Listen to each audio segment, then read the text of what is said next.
Will the Sangha will great virtues out of compassion for the sake of this assembly and all living beings. Please turn the wonderful Dharma wheel to teach us how to leave suffering, attain bliss and birth and death, and quickly realize non-birth.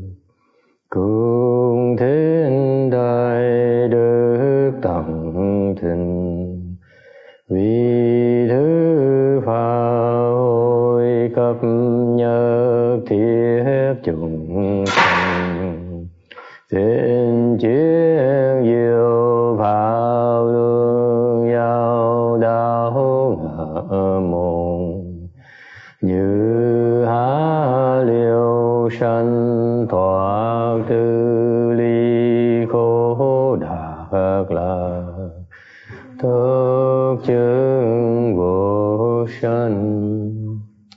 Homage of the Blessed Noble and Perfectly Enlightened One.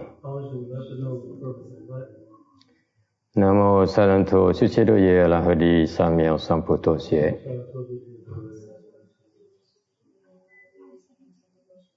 Namo Tathagata Doya Daya Alahade Tamyo Tamboda Toa.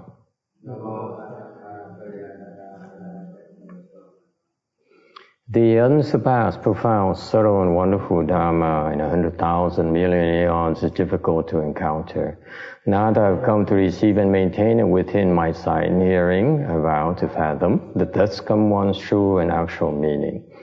Wu shang sheng she wei miao fa bai jie wan jie nan zhao yu, wo jin jie wen de shou chi yuan jie ru lai zheng shi yi. All Buddhas and Bodhisattvas, Venerable Shenhua, Venerable Left Home People, and all good advisors, Amitabha. 诸佛菩萨、师父、上人、各位主教人、各位善知识，阿弥陀佛。Chư Phật Bồ Tát, kính thưa Thượng Thiên Hóa, quý vị, quý thầy và quý vị thiện tri thức A Di Đà Phật.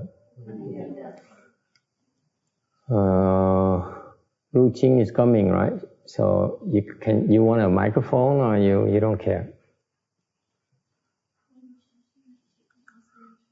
People need Chinese translation? Huh? Okay. Okay. And save some money, some food for Sarah. She probably is so hungry now. And this is when we get to sleep and you get to be wide awake. Okay, let's see. We want the Heart Sutra. Yes.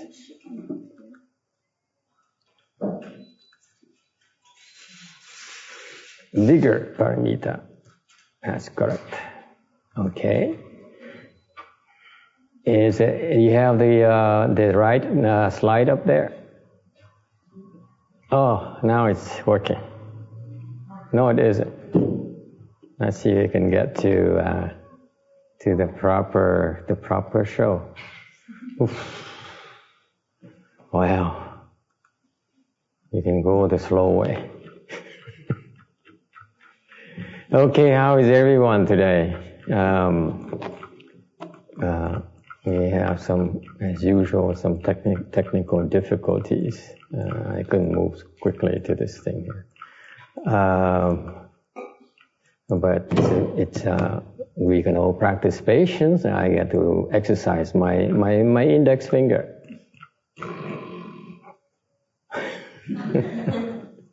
Very appropriate. Okay, we've been explaining to you in great details the Dharma doors for the Bodhisattvas. Xin phép chúng ta bỏ rất thì giờ cái kinh này giảng về cái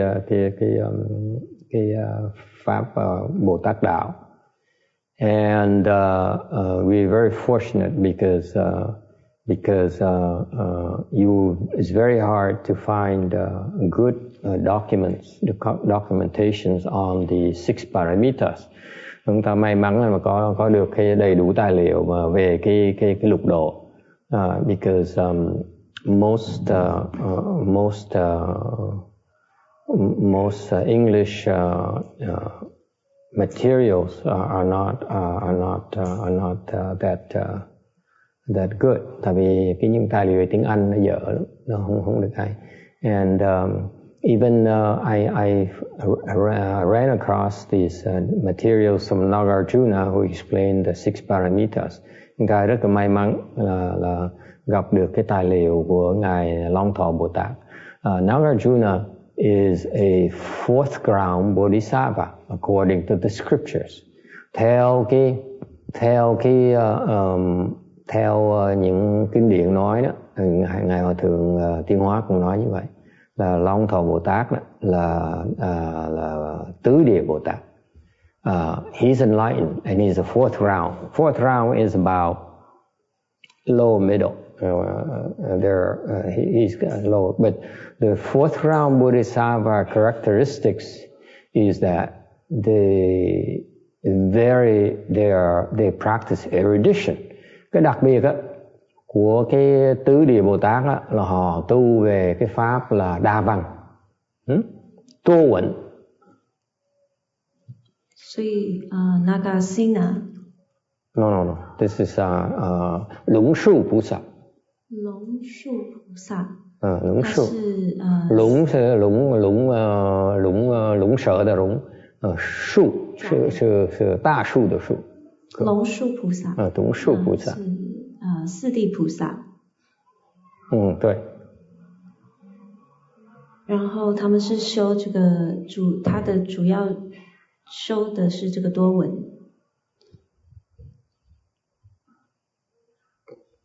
Yeah, and he's so when you so he's enlightened. So his teaching is you can trust his teachings. Vì cái ngài Bồ Tát này á, là đã giác ngộ rồi, thành cái lời dạy của ngài rất là đúng pháp. Okay. The translation is debatable. Cái lời dịch ra tiếng Anh nó hơi lủng củng một tí. But it's still pretty good. The translation from Chinese into English, the version I found is pretty good. 所以师父说他现在用的这个翻译的这一则是还不错的，是讲这个六度波罗蜜。今天是日茶，好，是翻这个龙树菩萨所讲的六度波罗蜜，可以吗？可以。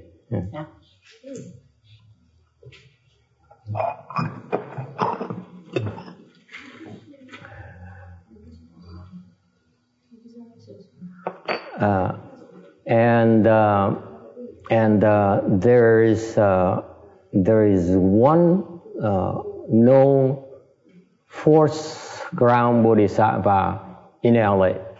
Cái là cái xứ LA này có một cái vị tứ địa Bồ Tát. Would you like to know who he is? Quý vị biết ông đó là ai không? Yes. 师父说就知道有一位四地菩萨在洛杉矶。Oh yeah. Well, again, when you twist my arm, I would tell you. And this I'm going to mention his name because this goes to show to you that the 4th ground bodhisattva they're very very knowledgeable in so many topics. They're like a Renaissance man, you will, enlightened Renaissance man. Okay. Cái nói này cho quý vị biết là cái Phật và cái Bồ Tát rất là hay, là không có họ đi khắp hết á. Okay.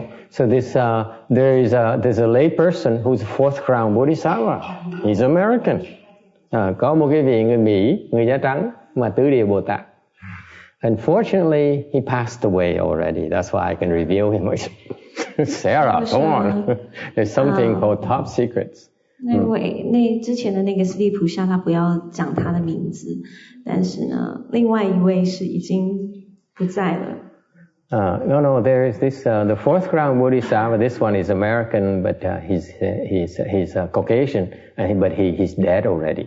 Okay, just like Lung Shu, like Nagarjuna, they're all dead. 他是美国人，所以他已经去世了。So when they come to the world, khi mà tứ địa Bồ Tát mà tới cái thế gian này á, they come here to broaden our knowledge base. Rất là đặc biệt, họ tới đây là họ nới rộng ra cái sự hiểu biết của loài người này. Isn't that cool? Go ahead. 他们都是知道很多知识，所以他来到这个世界上来帮助大家增长大家的这个佛学的知识。So it's no coincidence that Nagarjuna added a lot of good information about how to practice the six paramitas to help us out. Nên cũng vì như vậy mà Ngài Long Thọ Bồ Tát mới tới cõi này để giúp chúng ta hiểu, giảng nhiều hơn về cái pháp lục độ để chúng ta hiểu cách tu, biết phương pháp tu rõ ràng hơn. Cũng như vậy thôi. So Nagarjuna came to our world. He added a lot of real good information. He brought the Hoa Yen Jing, the Flower Adornment Sutra. He explained a lot of his teaching were very, very good. Đại khái nó Long Thọ Bồ Tát là dạy rất nhiều cái pháp rất là quý báu cho cái kinh tạng của cái cõi Ta Bà này. So we have to be grateful. 所以龙树菩萨来这个世界上是来带来很多这个佛的知识，像华严经等等。So this Caucasian person is American person. His name is Mandy Hall. Have you heard of him? Có người nào nghe cái ông người Mỹ này tên là Mandy Hall. Mandy Hall. He founded the Philosophical Research Society. I think it's around that Griffith Park and that general area. 所以这个四地菩萨现在 Los 洛杉矶 Feliz. Yes, that's correct. You been there? 叫 Mandy Hall.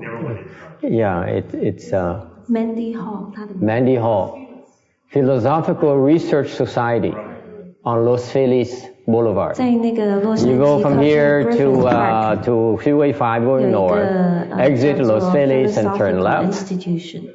And it's on your left somewhere. Yeah. See? This guy's been everywhere. How impressive. I get out of the coffee house in Little Saigon. Good for you. Good for you. Not at all. So that's where you hang out, man. Okay. So he Mandy Hall, I went there like 17 years ago, 15 years ago. And he wrote on a lot of topics. Ông này ông giảng, he research, he provide extensive research on externalist dharmas. Ông này ông nghiên cứu những cái pháp ngoại đạo rất là nhiều. He even lectured on the Buddhism. Ông Mandy Ho còn giảng về cái Phật pháp nữa. And he says he wrote a book on enlightenment, self-enlightenment. He says, "Do not practice Buddhism without reading my book." Ông giỏi Ấn Độ, ông nói là cái gì mà muốn tu Phật pháp á, là phải đọc cuốn sách của tôi. Cuốn sách là cuốn sách về gọi là từ giác ngộ, tự giác, something like that. I forgot the exact title. It's about enlightenment. And Hấn Tràng introduced him to me. Nhờ thầy Hân Trường giới thiệu ông thầy mới biết. So we were listening to his lecture a lot. Thành chúng tôi bỏ rất nhiều tiền mua mấy cái tape của ông để về nghe. Okay. So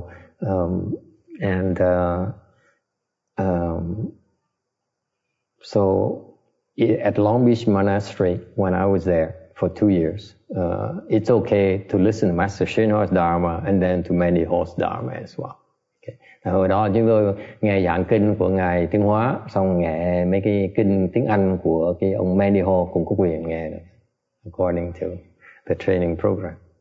所以他在当时师父在这个长堤圣寺的时候呢，就恒常法师就介绍这个人给师父，所以他看了他写的一些书，然后以及听他的在那边有听他的讲课。He's very eloquent. Mandy Hall is very eloquent. It is said that he would lecture, and you don't need to do any editing to publish it. His English is incredible. His language skills is so superior. Hồi đó ông này cũng nổi tiếng là tại vì ông giảng là cái vì biên xuống thành sách là không cần sửa một chữ nữa luôn. Ông giỏi Ấn Độ như vậy. You don't have to correct a single thing. So his tape is the same as his books. Thành mấy cái buổi giảng ông băng mà giảng ông là giống như cuốn sách mà in ra như vậy, không khác gì hết. 所以他的英文非常的好，所以讲得非常的好，不用修改任何东西，他写的东西。So if you are interested in the kind of topics he researched, I would recommend you read his books. Rằng quý vị có những cái đề tài quý vị muốn thắc mắc, muốn tìm hiểu mà những cái đề tài mà ông nghiên cứu đó, tới đọc nè. It's very very good. I must admit. Yes sir. I listed most of his lectures online. There's scores of them posted. Online, no? Oh, I usually have to go buy them, so support the society a little bit. Yeah. It's pretty good. 所以师父说，我建议你们读他的书，如果你们有兴趣的话。After I came back from Taiwan, I read his book on enlightenment again. Okay, I didn't understand when I read it 17 years ago. Sau khi mà thầy về từ Đài Loan về, thầy đọc lại cuốn sách mà về giác ngộ của ông á. Tại lúc đầu 17 năm trước đọc không hiểu gì hết. I don't understand what he's talking about, really. And then I have a chance to compare it with Master Chuen Hoa. Thầy mới có cơ hội mới so sánh với cái sách, cái lời dạy Ngài Tiên Hóa. You know, these guys are into theory. Theory is pretty good, but they don't quite know how to give us tips on how to do it, to get there quicker. Sự khác biệt của một cái tứ địa Bồ Tát với một cái ông đài Bồ Tát như Ngài Tiên Hóa là tứ địa Bồ Tát chỉ biết cái lý thuyết thôi, mà không biết cái phương pháp. Ngài Tiên Hóa Ngài tới đây Ngài dạy chúng ta cái phương pháp để mà tu, để mà đắc cái đạo.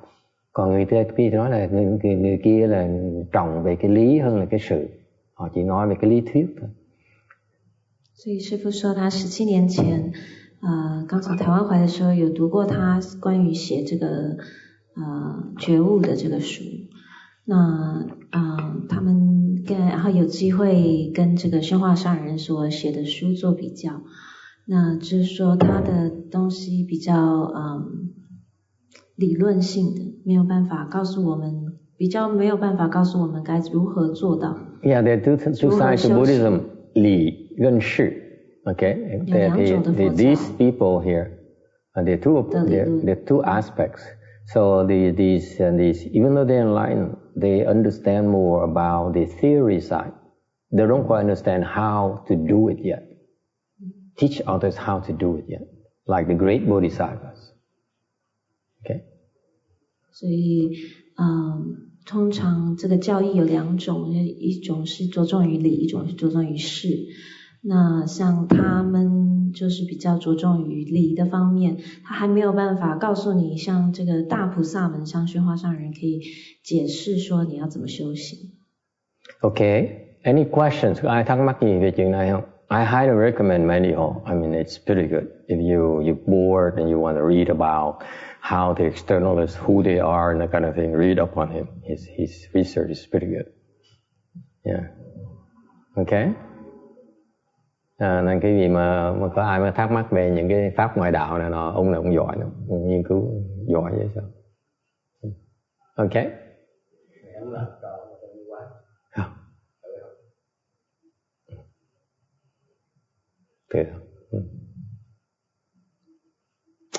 All right. So we've been discussing the 6 paramitas. We're up to paramita number 4.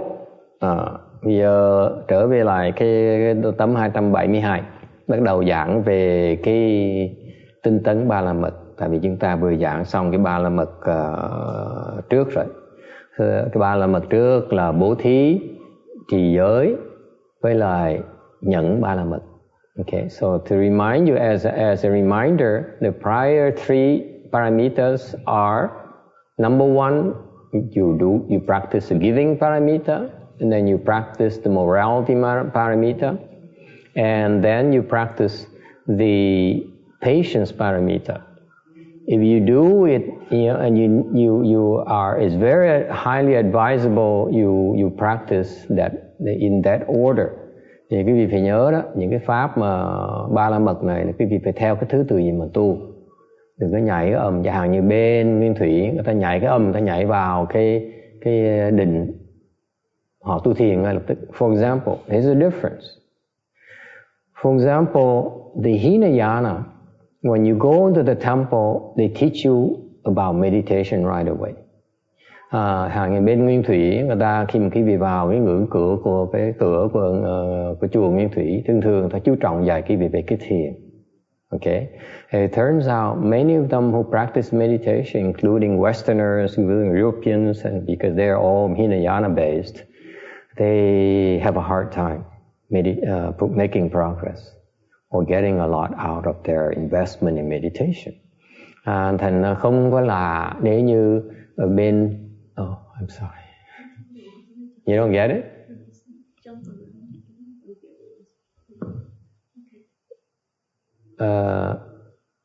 You need to follow the order of these paramitas. So I'm giving you a comparison, like in Hinayana, people who go to Hinayana temples, they usually learn meditation. Okay? Or they learn maybe offering food and money. Okay? And then they meditate. Cái vì tới chùa Nguyên Thủy, cái vì đó như mấy thầy đàng hoàng dạy cái vì bố thí, dạy cái vì đem tới cúng đồ ăn, nấu đồ ăn cho mấy thầy, chuyện rất là tốt. OK, cúng dường với mấy thầy rất là tốt. Yes. 所以师父说我们现在讲这个六度波罗蜜，那前面刚刚讲的就是上面三个我们已经讲过了，这个布施morality 是持戒，然后还有忍辱。那师父说这个重要的在于这个六度波罗蜜它的顺序，所以像你去这个小乘佛教他们修的这个法门是他们修去They emphasize meditation, and a good teacher will start them first with teaching them about helping out in the temple, cooking and making offerings and so on. And then it's jumped right into meditation. But most Hinayana teachers will teach you meditation. Ask that those Sri Lankan monks who came here, that's what they do. They talk and they teach you to meditate. That's about it, because they don't understand. People who are in Hinayana who are good teachers will teach you first about giving, but then they miss the things in between. 所以通常他们都会先教你布施，所以就是比如说你去道场会做一些帮他煮饭啊或者是打扫的工作，然后直接就是教你如何打坐。So let me repeat. If you want to learn Buddhism, you first start with practicing giving. Okay? Thành thầy nhắc lại cái vị muốn tu Phật pháp, muốn tu hành đó, việc đầu tiên là phải có cái tinh thần là tinh thần bố thí. It's a first requirement. Okay. Thành ra người cái Tây phương mình dạy hơi khó vậy. Mày vào nói ông nên bố thí, ông nên làm giúp chùa, thì người ta nghĩ là mình đừng moi tiền người ta.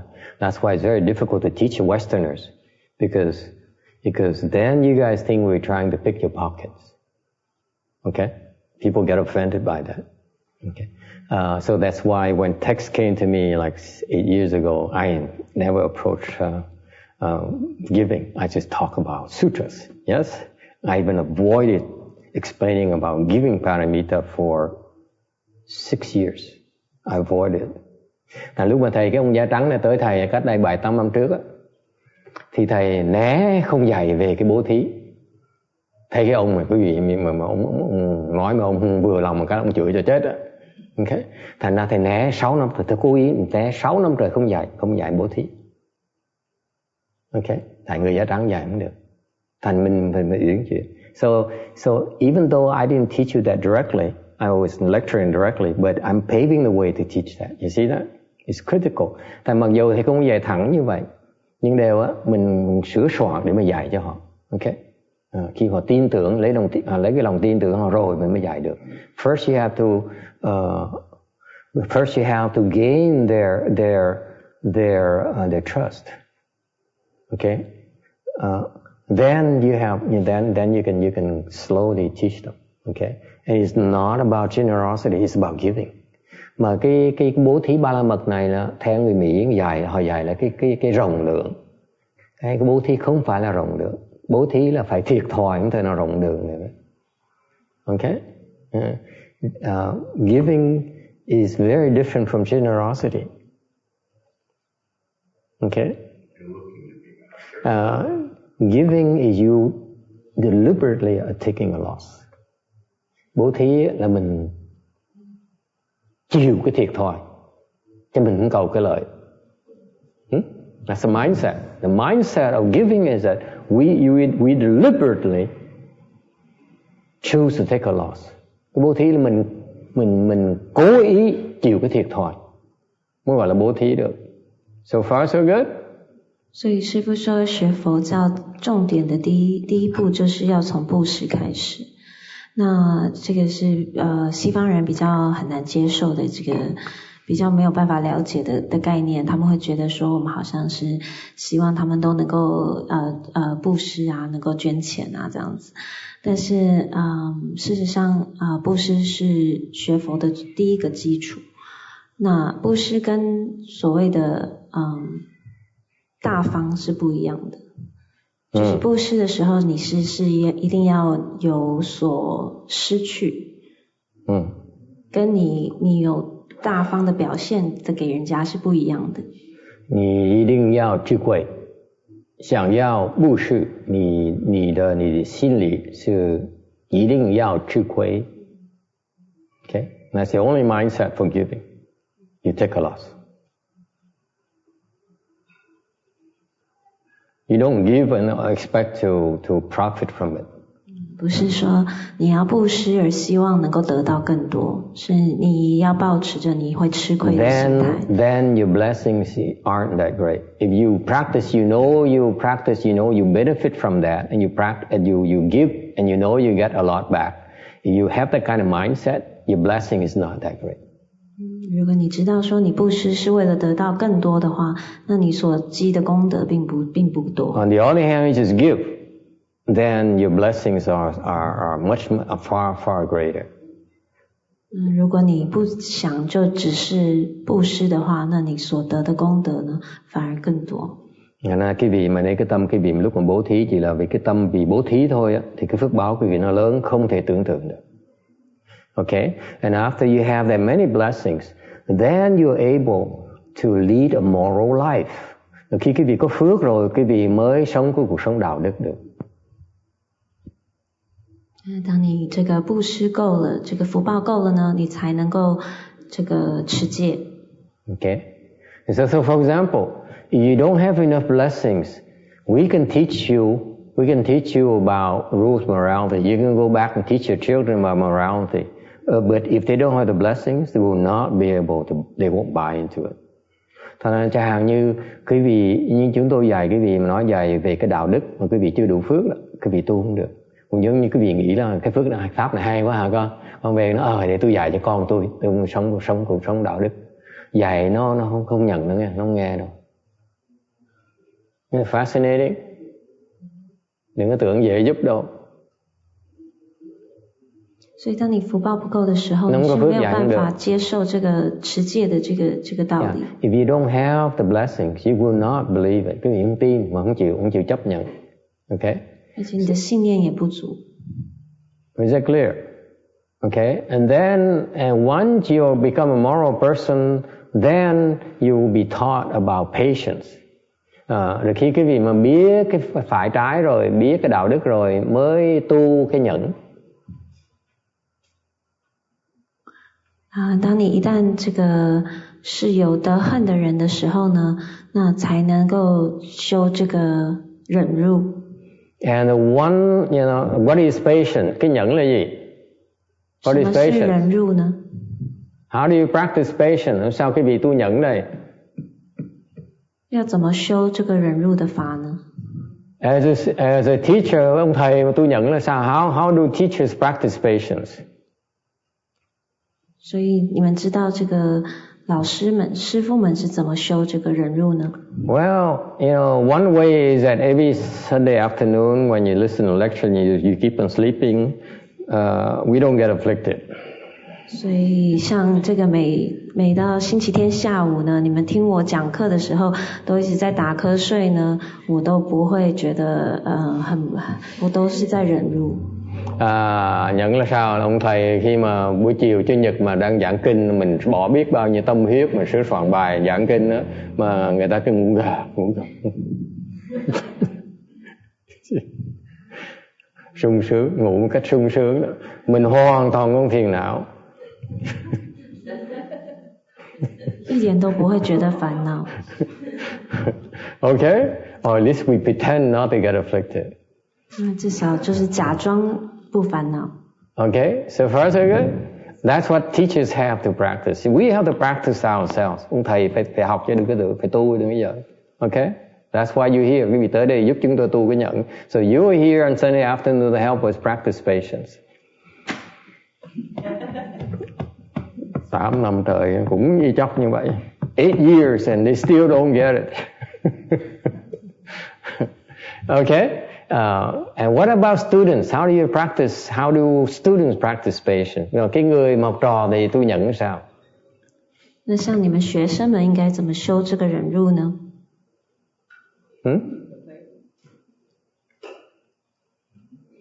One of the biggest tests as students is that you learn to endure insults. 所以一个很大的就是你要学着怎么样能够忍受这个侮辱。 Là mình phải nhẫn nhục khi người ta mắng nhiếc mình, đánh đập mình, or they beat you up. You need to endure. Okay? That's a test that most people fail.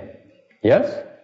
Cái nhẫn nhục đó là khi mà người ta so in other words, let me tell you what the patience parameter is about. Thành nói cái gì biết cái nhẫn ba la mật là sao? It's about being tested.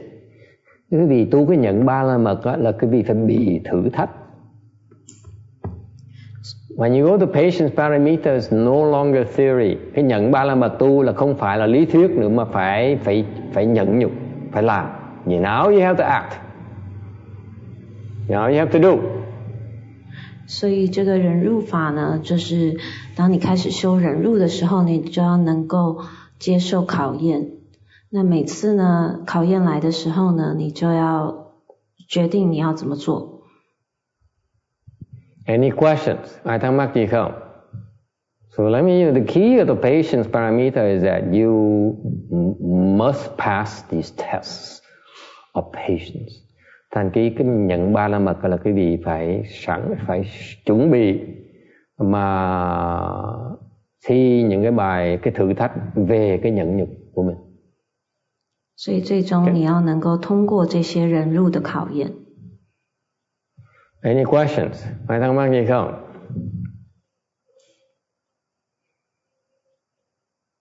All right, and if you pass the patience parameter, yes? So, Master, we're just continually tested all the time? Absolutely. Constantly. Cái nhẫn này là cái thử thách hoài. It's non-stop. 所以他问说，这考验就是不停的一直来吗？没有结束吗？师父说，对，没错。Any other question? Ai thắc mắc gì khác không?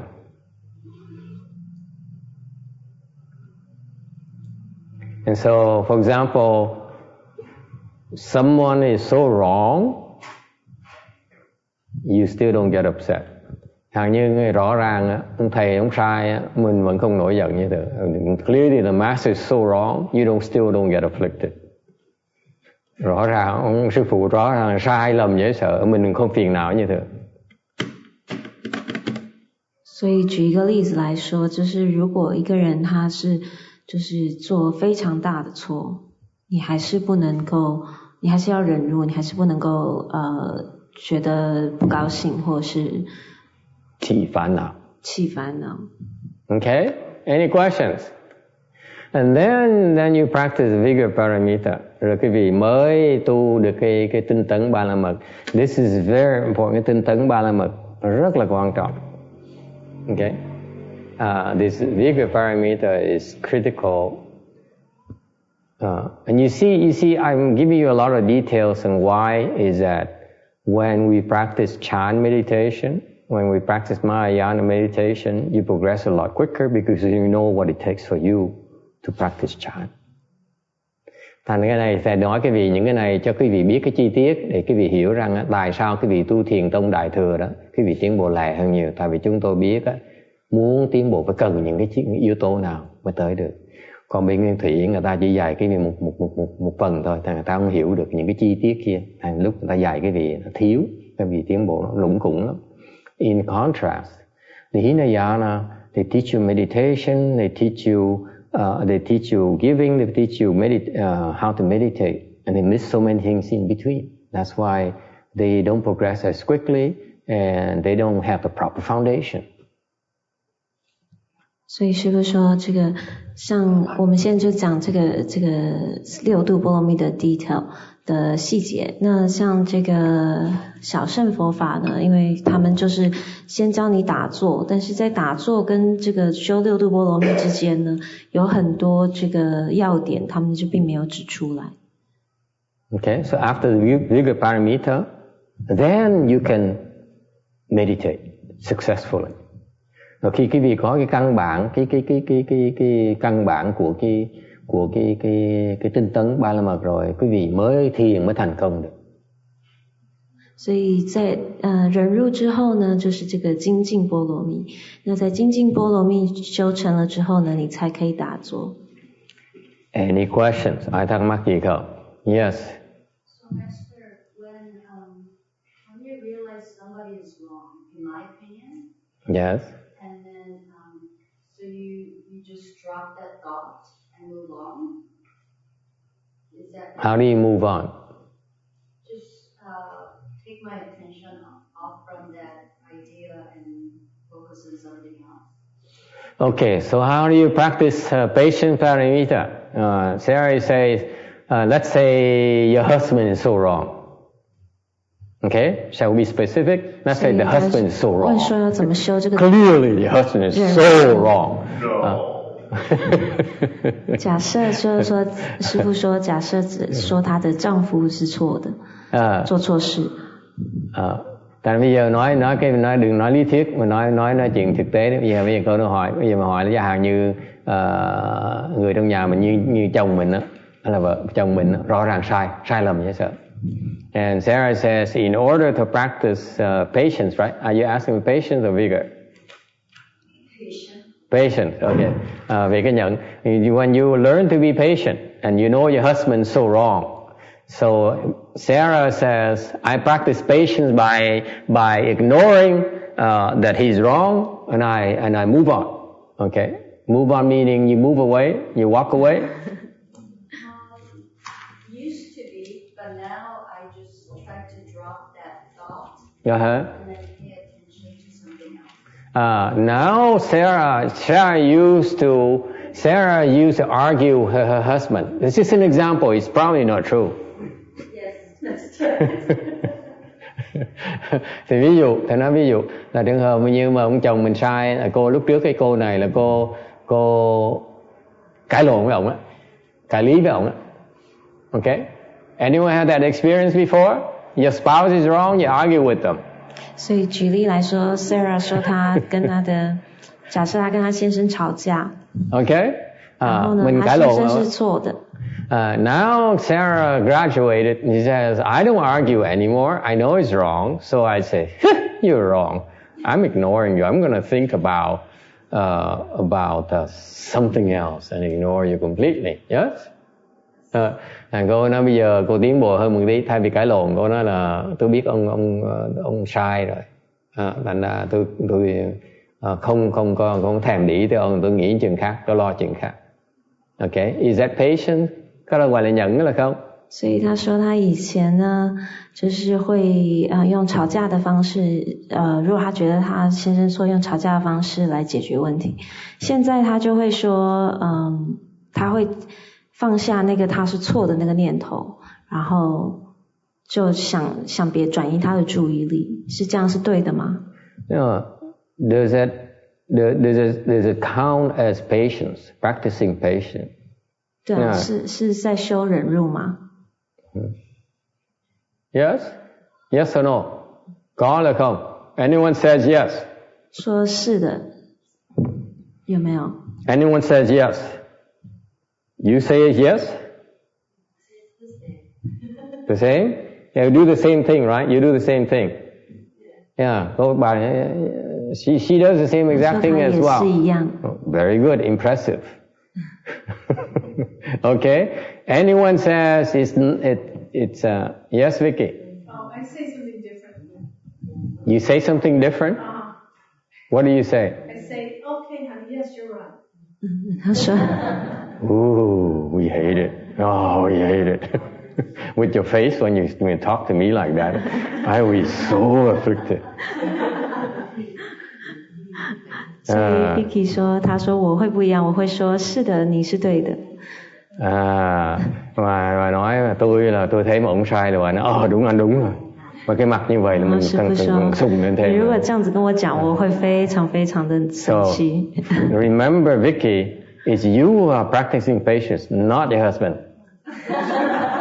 Cái này là cô đi là trật đường rồi, tại vì cô cái trường hợp như vậy là cô phải tu nhẫn chứ phải ông chồng tu nhẫn. 所以师父说，Vicky 你要记得是你在修忍辱，不是你的先生哦。Okay. So who says that if you ignore that person and you move on, you think of something else, it's not patient. Nhưng mà cái ai nói không phải, okay, it's not patient. 有人觉得这样做是不对的，举手，不是在修忍辱。So how do you practice patience then? Sao mà tôi nhận bây giờ? Huh? He's wrong. Clearly he's wrong. Rõ ràng he's wrong. She's wrong. Rõ ràng vợ quý vị sai, chồng quý vị sai. Your boyfriend is wrong. Bồ quý vị sai. How do you practice patience? Mình tu nhẫn sao? And you can't stand it. Mà mình rõ ràng thấy mình rõ ràng ta quá sai đi. Yes? Ignore and walk away. Ignore and walk away. Okay. Mình làm lơ, mình bỏ đi. 是他说是就不要理他，就走开。 Okay. See, this is you know, I know you don't understand patience yet. Thầy biết quý vị chưa hiểu tu cái pháp nhẫn ba la mật rồi. It takes many iterations before you get it. Yes? 他说让他把那个火发出来。 Yeah. Ignore him. 让他 walk away. 把他气都发完。And then does your husband chase after you and say, "How dare you walk away from me?" Never. 你觉得你很生气，说你怎么可以这样子？ Chưa, ông chồng chưa bao giờ nói là chạy trước chặn trước mặt lại nói sao mà bà dám bỏ tôi, vào quay lưng quay lưng lại mà bỏ đi. Cái đó nó khùng luôn á. They go crazy. I know men go crazy when you do that. Yes? If you hang on, let me ask the man first. I'm curious about this. If your wife says, "You're so wrong," okay? I want you to know you're so wrong, okay? And then you walk away. How would you feel if your wife does it or your girlfriend does it to you? Never mind, John. Never mind, John. It's not theory. 师父说要问在场的男居士们说，如果你的老婆对你说你是错的，我知道你是错的，然后不理你就走了。Tại hỏi cái gì lỡ mà để mà chồng cái gì đó, mà vợ cái gì mà nói, vợ cái gì mà nói là ông là sai quá, ông là quá lầm rồi, ông quá ngu đi. Bây giờ tôi xong rồi quay lưng bỏ đi. 所以师父问 How would you react to 这样子 Bosco? 你们作何感想？ Why does it? See, Bosco is a professional therapist. Cái ông này là bác sĩ đi. You what? I will call my therapist to come. Yeah. How would you react? Sorry, I would do this. I would say, what is the scenario again? Okay, I would say, let's say there are more to come. She looks at you in the eyes and says, "You are so wrong." And you turn around and walk away. Me, that would be more reason. Like I'll just do the temperature checking. Let's say, are we in a good temperature and talk? If we are, let's say, we both not in a good place to talk, maybe we just take a break first, maybe a couple hours, have a nice dinner, and then we talk more. We distance. Not when everybody in a good place. If you do that, she'll keep on doing it to you. That's the wrong way to reply to that.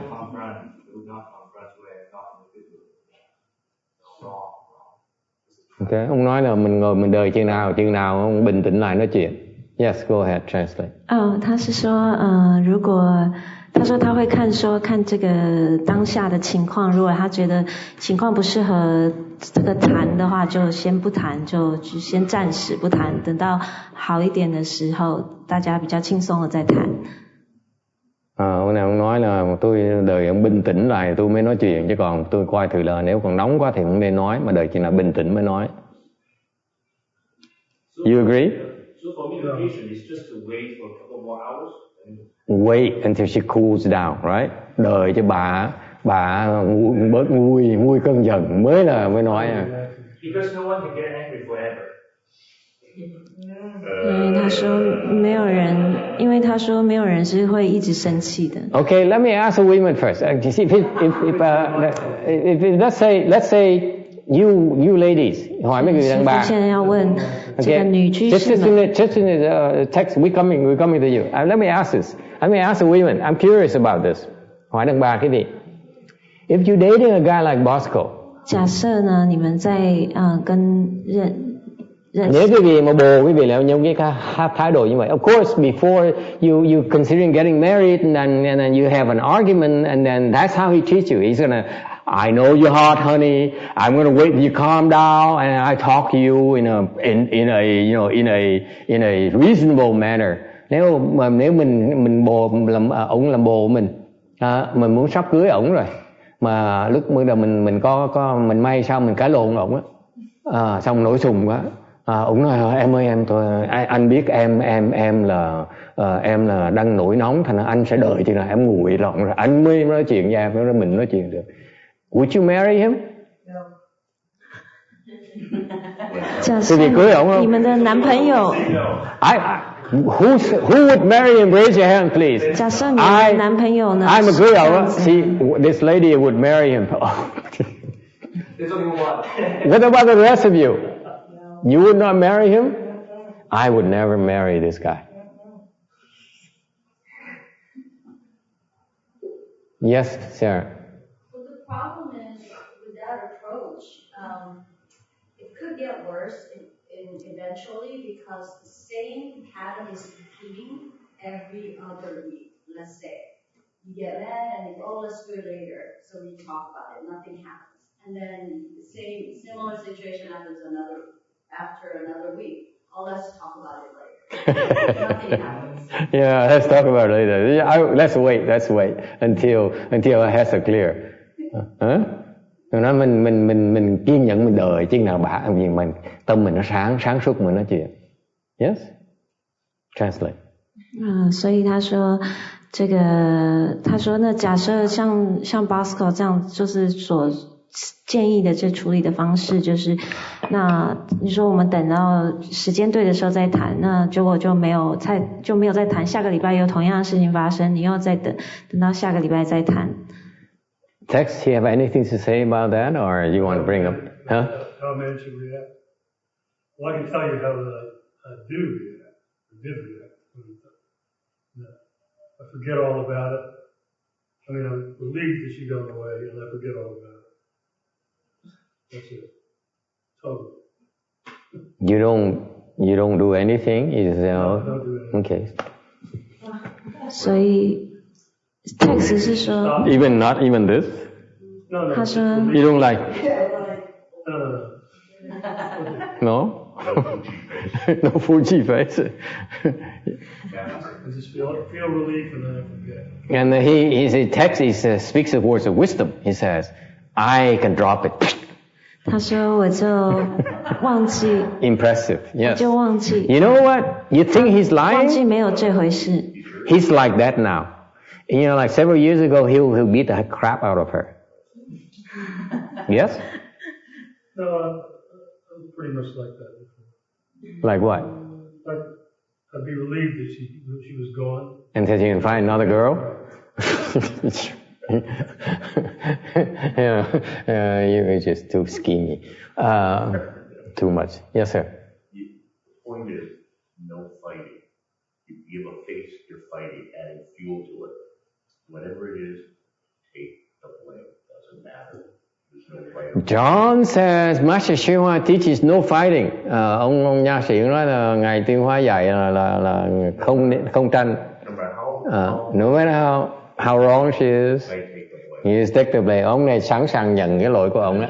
Go ahead, translate. 他说这个宣化上人是说不争，不管发生什么事情都不去争。愿说这样子的人，你会嫁给他吗？都不吵架的那种，不怎么发生都不吵，你要嫁给这种人，这样子那还不如不结婚。因为肯定会有，只要是人和人在一起，肯定会有矛盾，不可能。Who would marry a like that? We know that most of you would not marry Bosco except for that lady over there. Mình biết hồi nãy có trừ cái cô mới này đó là cô thích ông này thôi, thích những người như vậy thôi, còn những người cái gì là không chịu người chồng như vậy. What about a guy like a husband, like a potential candidate like John? Would you marry him? No. Yes, sir. But I think the issue is not husband or wife. It's with anyone how to deal with conflicts. It's more like a conflict management. No, we're talking about very, very, very, very close person to you. It's not like a co-worker, a Bosco, where you can walk away and you say, I change job, or, I go on vacation. You go home and you face her every day. Yeah. It's different relationships, right? Yes. Sometimes It's more permanent. Let's say you're resistant. The issue is not just weak, it's a pattern, as she said, right? It's ongoing problematic behaviors. We are dealing with how to, patience kicks in, right? But we have to explain and the consequences, talk about the rules. so clinical. This gentleman thinks so clinical. Oh, you professional, so clinical. Let's get a clear head and fix this problem. Wrong. Because when the head cools down, the problem when you wait for them to calm down, it's not the same problem anymore. Agree? In the mind, it's not the same problem anymore. You're not fixing the same problem anymore. 所以师父说，像他说，你要等到他冷静下来的时候呢，这个问题就其实已经是变 They 质， calm down already. It's not the same 所以他 problem. 就不是从当初他在生气的时候那个 Cái này á- 所面对的问题。 Cái này là theo sách vở thôi. Họ nghĩ là chừng nào cái gì sáng suốt khi mới bình tĩnh mới giải quyết được. Cái đó là sai rồi. Khi mà người ta vợ quý vị, chồng quý vị bình tĩnh lại rồi ấy, thì người ta, cái vấn đề người ta trong tâm người ta nó khác rồi, không phải vấn đề như lúc người ta nổi giận nữa. It's not the same problem anymore. That's my problem of waiting. Yes? So our judgment is changed from time to time. We're not fixing the same problem. We're not addressing the same problem. Yes, you're addressing something, but it's not addressing the problem you have. That's why I would not marry people like that, because you have the same problem over and over again. It doesn't get resolved. Your entire life. 所以 Tại vì bởi vậy thầy nói thầy đùa với quý vị, I was joking with you. I said, would you marry such a person? Because the real reason behind that is that if you have this opportunity to resolve this problem, you say, okay, that's not resolve it. Let's wait until we calm down. You don't resolve any problem. It never gets resolved. You missed the point. You missed the boat. So you say this, we should fight? I don't know about fighting. I beat the crap out of her first. What is your solution, Master? You get it? Cái việc đồng ý là không. Cái việc đợi là nó nguội rồi, nó không phải, nó cái tâm họ không đấu như lúc trước nữa, thì mình đâu có giải quyết được cái vấn đề lúc nó muốn đấu mình đâu, đúng không? Uổng mất cơ hội để mà học cái cách để mà giải quyết. You miss the opportunity, you miss the boat, you miss a chance to learn about that true person you were thinking of marrying or you married. 所以师父说，这个同样这样子的方法，就是你就这个问题呢，它会一再一再的发生，而且当你等的话呢，你等于是没有在当下面对当时这个状况。同意不同意？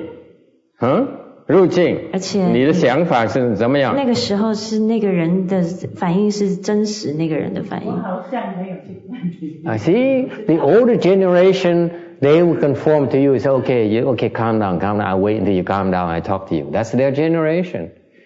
I propose in the 21st century. Let's fight it out. Let's show our fist.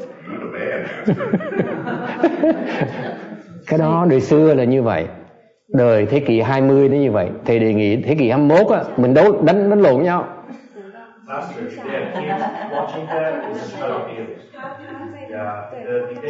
Yes, there's something a law against abusing a husband, abusing your wife. I agree, it's a good thing. But you learn to fight the 21st century way. Yes, sir. Lên sao? Because when kids under Huh? He says, how come you're not married? How come you so wise? I fail miserably. Thầy cũng là thất bại cay đắng nghẹn ngào luôn. I fail miserably too. And I don't think I ever recover. Nói thật cái vị thầy thất bại cũng là ly dị rồi, mà chưa học bài học. I never learned. So I'm only speaking theory. Thầy này chỉ nói lý thuyết thôi. Nói ông dưới thì ông chưa có vợ, ông nói hay nữa. Ông có vợ rồi. Yes. She has a real example. Yes. Of a real situation. Yes, share with us, please. 我买了一个新的电饭锅，然后煮饭用了1个多小时，我先生很生气，说要砸掉这个电饭锅，然后就这锅什么？The rice cooker. Oh, okay. She bought a new rice cooker. Okay. 然后我在旁边很兴奋，我说你砸一下我看一下。And then 然后他就不在场。So she bought a new rice cooker. It takes an hour to cook. And the husband got very upset. So the husband says, so this rice cooker takes too long. I'm gonna throw it and then smash it. So she says, okay, really? You're gonna do it now? Let me see you do it. And then the husband just calm down and walk away. It's his money, right? Cô kể nó có chuyện thiệt là cô mua cái máy nồi điện nấu cơm mà nấu 1 tiếng đồng hồ cơm nó chưa chín rồi. Cái ông chồng nổi giận quá, ông nói cơm gì nấu gì lâu, cái máy kỳ cục chứ, tôi muốn đập cái máy này cho rồi đồ máy cụ lần. Thì cô này cô nhìn mặn, ông đập cho tôi quay. Ông không dám đập. Tại sao vậy? Ta tiền của ông á. Very good.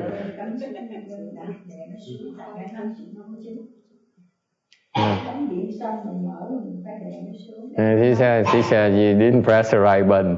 Cái thời của cô đó,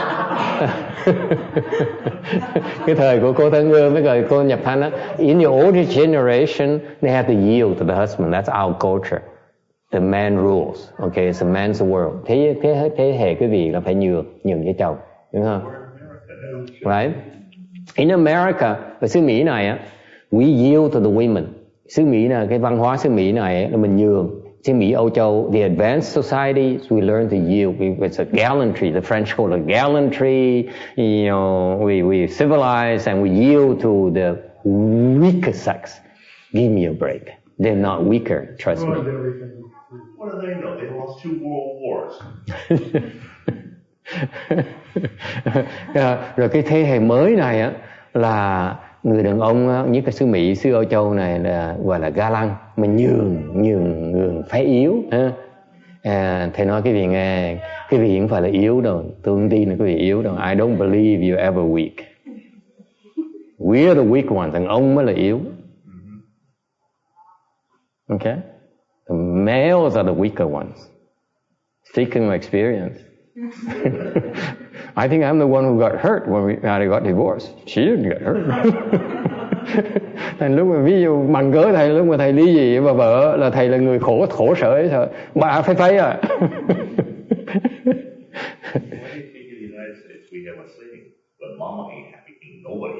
That's right. Same thing in Asia. When my mom's not happy, the whole family suffered. Rồi lúc mà thầy còn nhớ lúc mà mẹ thầy á mà nổi giận một cái, mà bất lạc một cái là cả nhà là chạy hết, không ai cũng trốn hết á. Because she will kill you.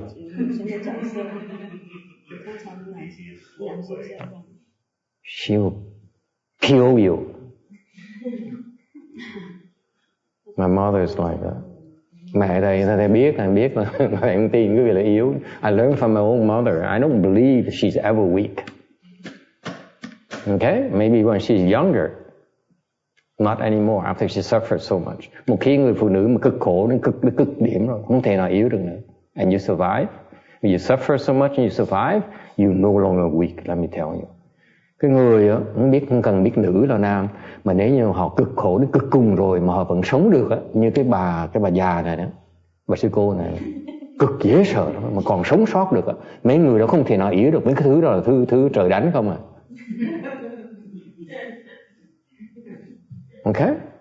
I don't care whoever you are, male, female doesn't matter. Okay? Cái gì mà cực khổ mà đến cực điểm rồi, không thể nào mà yếu được nữa hết. It's not possible. Phải không Quang Ngân? Yeah. Rồi ngồi đầu ông thầy không à. I say, Agujin, do you agree with that? You know, once you survive, you suffer to the extreme and you survive, you no longer weak in my book. So I asked Agujin, you agree? She says, absolutely. I say, see, I know you always think you're better than me.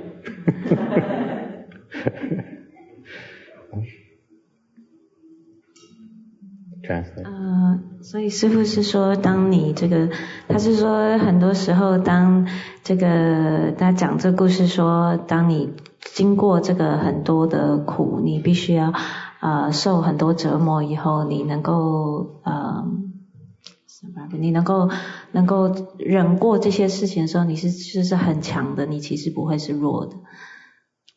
Okay, so I feel that we should resolve the problem when they're hot-headed. Thành cái việc phải học đối với thầy á, cách tốt hơn là mình tìm cách mà học cái cách để mình đối phó cái người khi ta đang nóng, ta đang giận dễ sợ. Hai bên nó học hỏi được. That's when both sides learn. That's my preference. Yes, sir. Well, in my experience, people that say, well, let's don't talk about that now. They don't want to face the problem. That's a way of getting out of it.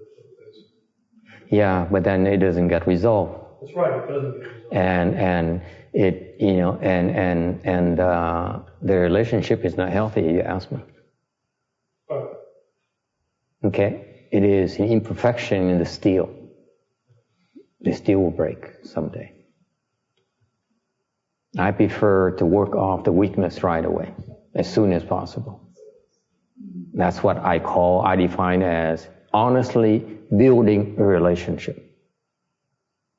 Đối với thầy đó, just my personal opinion, and again, you should not believe me, you should believe the therapist because I'm a failure. Thầy nói đối với cá nhân thầy đã thất bại là cay đắng ngẹn ngào rồi, cái việc nên lời nói của thầy. Thầy chỉ chủ trương thầy là thầy trường hợp gặp nó khó khăn như vậy đó, mình có đương đầu mình đừng có bỏ đi, mình phải giải quyết ngay lúc đó, tìm cách giải quyết. Mặc dù mình biết rằng mình sẽ thất bại rất nhiều lần. And you know when you do that you're going to fail miserably too. But you keep trying. Okay? Mình vẫn tiếp tục mình cố gắng. Thì như vậy đó, thì gọi cái đó là mình thành tâm mà mình tạo một cái sự liên hệ mật thiết hơn với cái người mình thương yêu. Cái cơ hội để mà mình giải quyết, mình giải những cái chỗ yếu, những khuyết điểm giữa hai người. It's a chance to fix the weakness between the two in the bond. 所以师父说他觉得这个重点是应该要解决这个问题，而不是说这个在当下解决问题，这样他这个怎么说，这个关系才是好的关系。And if you fail, so be it. If you succeed, your bond is stronger, your relationship improves, goes to the next level. Mà thầy đề nghị rằng nếu như quý vị làm như vậy mà quý vị thất bại là quý vị ráng mà chịu, chấp nhận đi. Còn nếu quý vị thành công thì cái sự liên hệ quý vị nó mạnh hơn, nó mật thiết hơn nhiều. 如果就是说 Don't be scared, don't be afraid. 如果失败的话也就是这样，但是如果你成功的话，这个你的关系会变得更好。 Agree, disagree, đồng ý không đồng ý?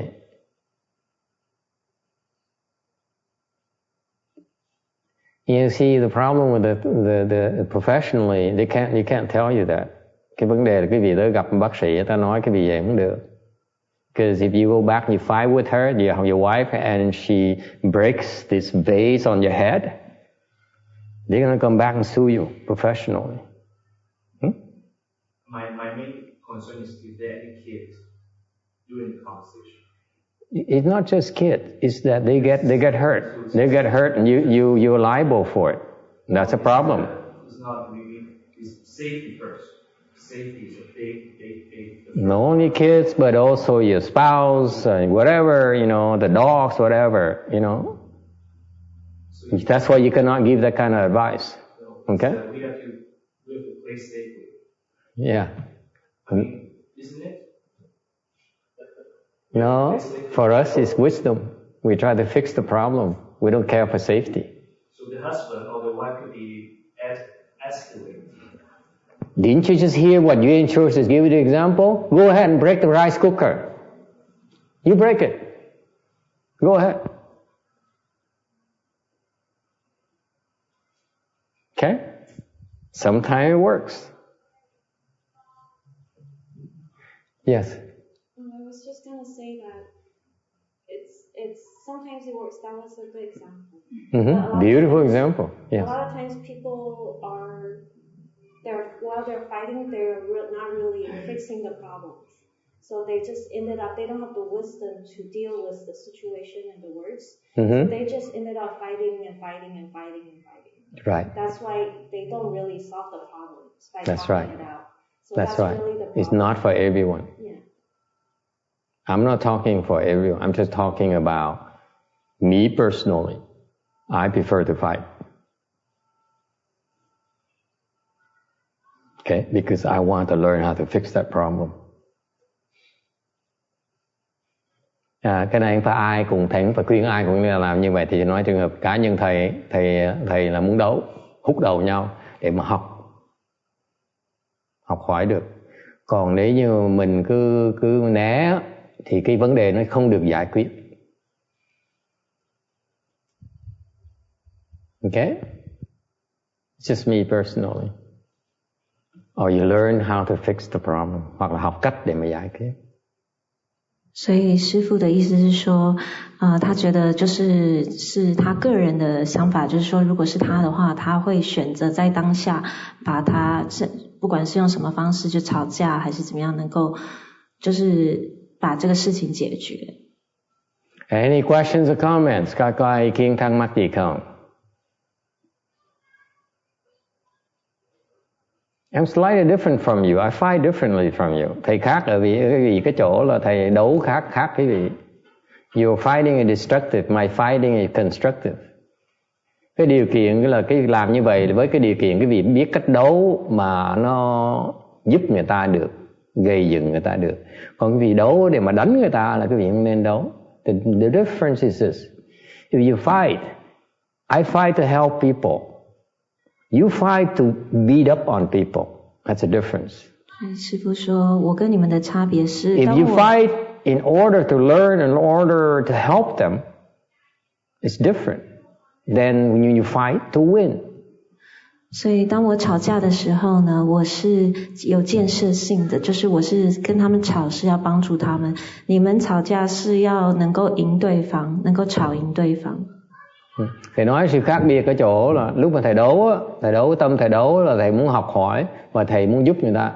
Còn cái vị đấu là cái vị muốn thắng, cái vị giận cái vị mới đấu.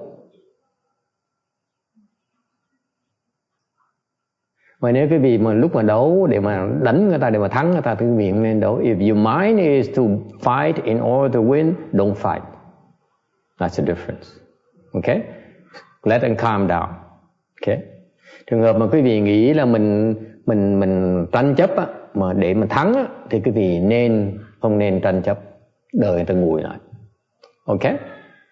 Go the professional, the safe route. Yes. Yes, sir. Also, there's always people who are not honest about the situation too. So That's true. Really confront them. Right. What if the people are dishonest? Có những người ta không muốn không có thẳng thắn, ta không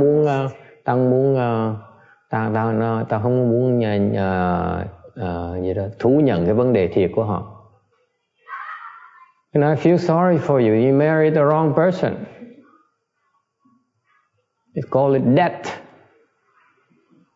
Nếu những người mà không thành thật á, mà không thẳng thắn á, thì cái đó là cái nghiệp của quý vị. Nợ người ta phải tới mới trả. Đừng có than phiền. Okay? It's your debt, pay up. 所以我说，有的时候很多人，你就算你跟他吵，他也并不会很诚实的，就是面对这个问题，跟你一起面对这个问题。所以师父说，那这样的情况就是，这是你的这个债，你要还的债。Questions? Ai thắc mắc gì không? So, going back to the original question that started all this mess here. Don't you love these types of questions? And isn't it fantastic we have, someone like Bosco here to chime in? Quý vị thấy thú vị dễ sợ. Có người ta hỏi những câu nó hóc búa như vậy, còn có ông thầy bệnh điên ngồi nói chuyện với mình nữa. You're so lucky we have, a doctor for crazy people here today for this kind of question. He specializes in extreme, mental illness too. Cái ông này chuyên môn làm những cái bệnh người điên, chữa những người điên. Sao? Nếu mình có một cái gia đình thì chồng cũng phải có một cái trách nhiệm, vợ cũng phải có một cái trách nhiệm. Nếu mình chọn cái gia đình, nếu mà người chồng không có trách nhiệm mà người vợ cắm đầu làm mà chết đi, thì người chồng không có trách nhiệm thì cái gia đình nó không có trách nhiệm. Đương nhiên rồi. She says, what if he's totally unreasonable and is really irresponsible and he doesn't listen? Yeah, you married the wrong person. Pay up. Mình nợ ổng phải trả. Thầy như vậy thì kiếm vợ bé cho ổng. Thôi anh lấy con nhỏ khác, con nhỏ này dễ thương, nó đẹp lắm. I would, if I had the opportunity, I would marry him off to a younger woman.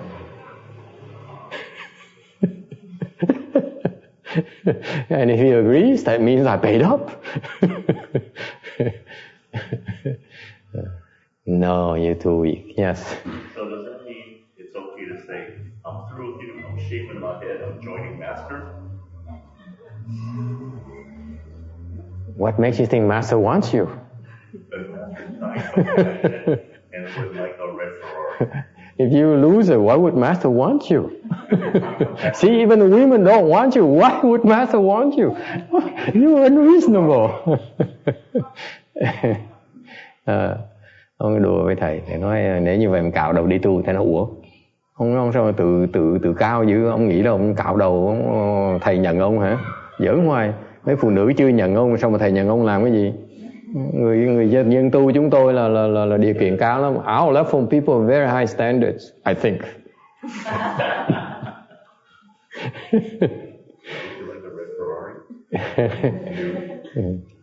Anyone? Yes, translate. 所以他是问说，如果假设对方就是完全是不讲理，然后很霸道，然后就是要跟你吵，那怎么办？那師父就說，同樣的你也是這是你的債，你就是嫁錯人了，選錯人。Let me explain to you. Thầy dặn nghe cho quý vị nghe. Okay, we're beating around the bush. I'm playing with you. Thầy đùa với quý over an hour now. No wonder these lectures takes forever. Quý vị thấy mình giảng hoài, muốn giảng đi tới đâu đây? We are not making any progress at all. Mình không, and text is getting impatient.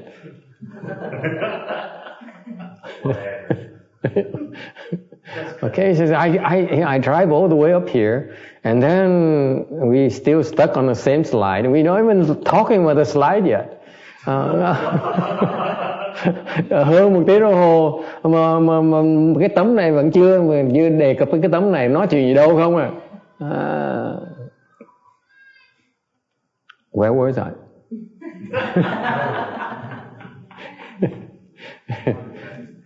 What? You don't know how to practice patience. Quý vị đâu có hiểu mà bác nhận. Okay, here's the thing. If he's so wrong, quý vị nghĩ lại cho coi. Nếu như ổng sai, if your husband is so wrong, nếu chồng quý vị nó sai đến độ đó, okay? And you can't stand it, và mình thấy mình ghét cay ghét đắng á, okay? That's when you want to be near him. Lúc đó quý vị muốn gần gũi ổng á, don't walk away, don't think about something else. Quý vị đừng có nghĩ chuyện khác, đừng có bỏ cơ lưng bỏ đi. You're wrong. Quý vị sai. If they're so wrong and they're so angry, that's when you want to be near that person. Don't let him calm down. You don't be stupid. Cái người ta lúc người ta nổi nóng, người ta nổi giận, người ta nổi cọc lên mà mình lúc đó mình bỏ đi là uổng quá. 所以師父說是這樣子的。You endure it. 當他 You endure is being wrong. 當對方是很錯、很不對、很 If you say, yes, you're so right, you're so right, honey, you're insulting him, you're not, you're doing it wrong. Nếu mà đến người ta sai mà mình nói, đúng rồi, anh có lý lắm đó, mà cái mặt mà kênh kênh, anh có lý lắm đó, là cái đâu phải là nhẫn. Nhẫn là mình, lúc người ta sai, lúc nó nổi cọc, ta hung tợn, nó sợ, mình đứng yên đó, mình nhẫn chịu đó. You stand right there and you bear it. That's called patience. Is it clear? You don't run away. You don't wait for him to calm down. Baloney, that's not patience. You wait for her to calm down. You wait for her to calm down? Are you kidding me? You sit there.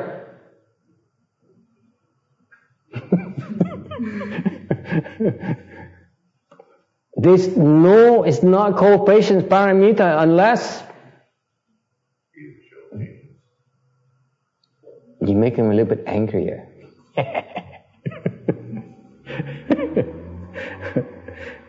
Quý vị mà hiểu cái pháp nhẫn ba la mật là cái gì? Lúc mà quý vị hiểu pháp rồi á, khi mà ta giận nó như vậy, mình làm giận thêm tí cho nên mình nhẫn thêm tí đó. You see, you make them get worse so that you become even more patient. You missed last week's lecture entirely. The point of last week's lecture is that, you know, piss him off more? Never mind. Okay, it's not for everyone.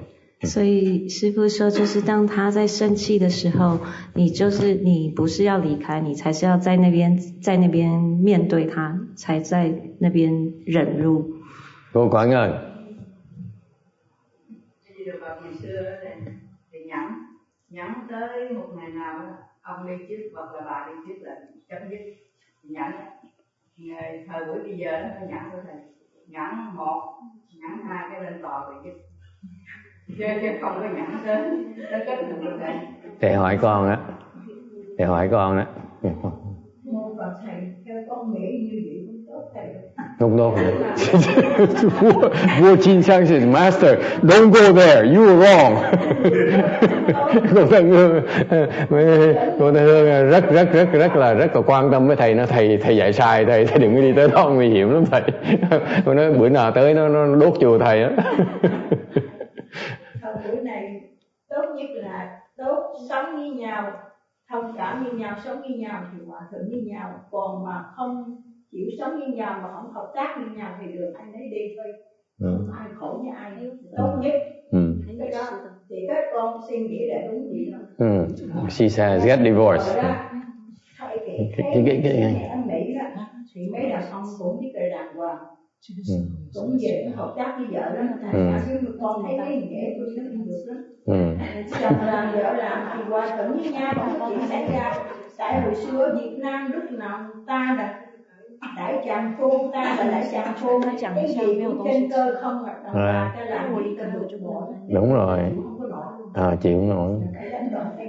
Mà sao cô chịu được hay vậy? Sao cô chịu được? Cô làm y chắc với cô Sarah, cô nói mình làm lơ thôi chứ gì. Thì con người một tới luôn một người đóng mà thấy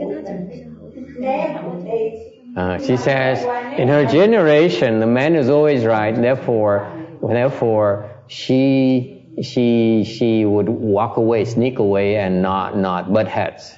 Okay, đừng hút đầu với ông ha, đừng đấu với ông á, mình nhường tí, đúng không? Cái thế hệ cái gì là phải nhường người ta, đúng không? They say their generation is supposed to yield to the men of the house. Họ không chịu, họ lên chân lắm. Phải giết thời gian cải tạo họ mới được. And he says, and because they don't understand, so you patiently wait for the chance to change them.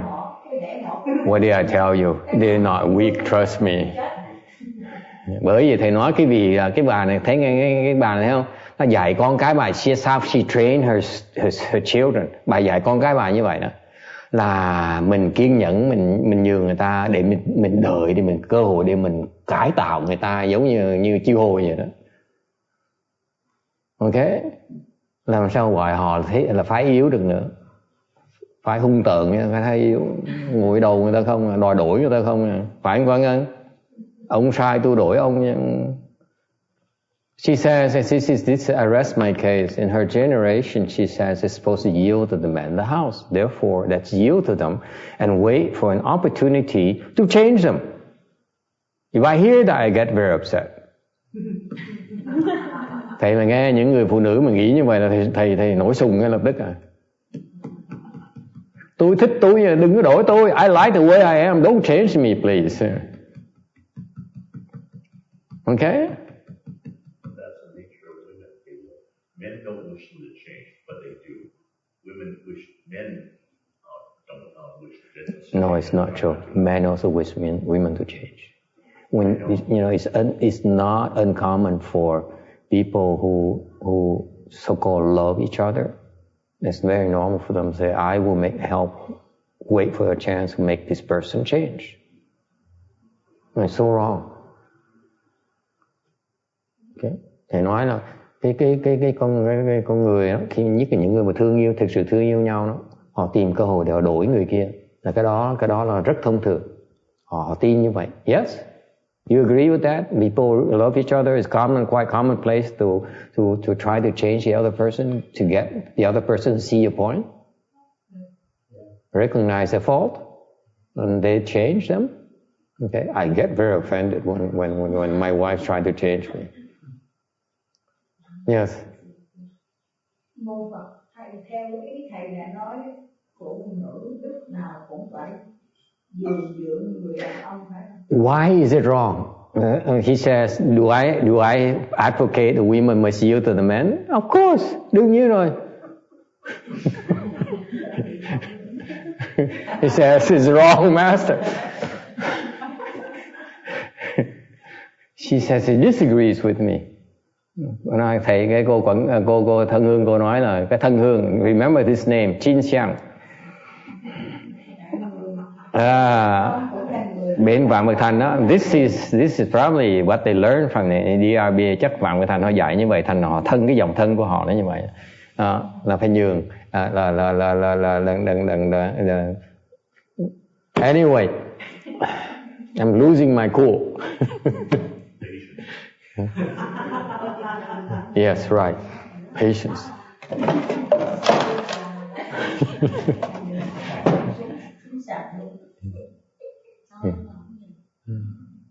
The poor Jin Xiang, she sees how master is so wrong every weekend. No? Tuần nào mà tới ngủ xong giấc ngủ tiếng xong tiếng gì, ủa sao thầy giảng trật năm nay cũng giảng trật nhiều quá vậy? He says, how come master is so wrong the second hour now? Lần sau chắc phải giờ đầu có thử ông thức dậy có thử ông có giảng đúng không? Now she has to stay awake the first hour. See I'm wrong the first hour. Thấy chữ xéo hay không? Yeah. You see how good I am at smearing people? Đồng ý cô Thân Hương. Bây giờ chắc phải thức giờ đầu tiên rồi chứ còn sao mà ngủ được nữa. Yes. I think my point is to negotiate as always, but how to do it? My proposal is to calm down, sit down, and negotiate. You can negotiate when they're hot-headed too. When they're hot-headed, you're negotiating to solve a different problem. That's my whole point. If they calm down, it's an entirely different problem. It's not the truth, the same person anymore. I don't want to see that person who's hot-headed. I work with that person. I don't want to calm down. A person who's cool-headed, it's no challenge. Người ta lúc người ta nổi nóng mình tìm cách mà giải quyết là cái mình mới lâu dài được, còn khi mình đợi nó ta nguội xuống là cái vấn đề nó chưa bao giờ không được giải quyết. Sợ gì?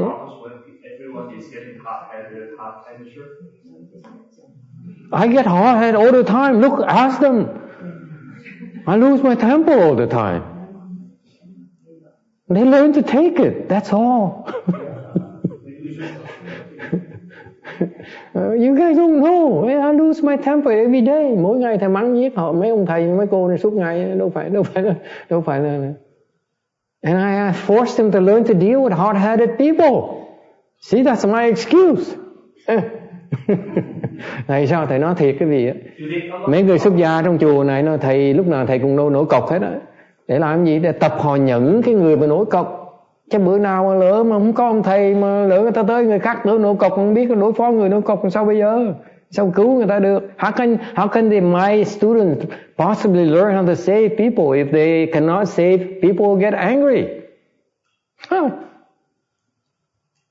Yes. I just have a question. Like, if you talk about a patient, does it necessarily have to be in relationship? Because I have patient issue myself. For some reason, whenever my mom talks or discuss something, it makes me more angry. And it makes me get very upset. Yeah. And I tend to yell at her. Yeah. Later, I regret it. I cry. Yeah.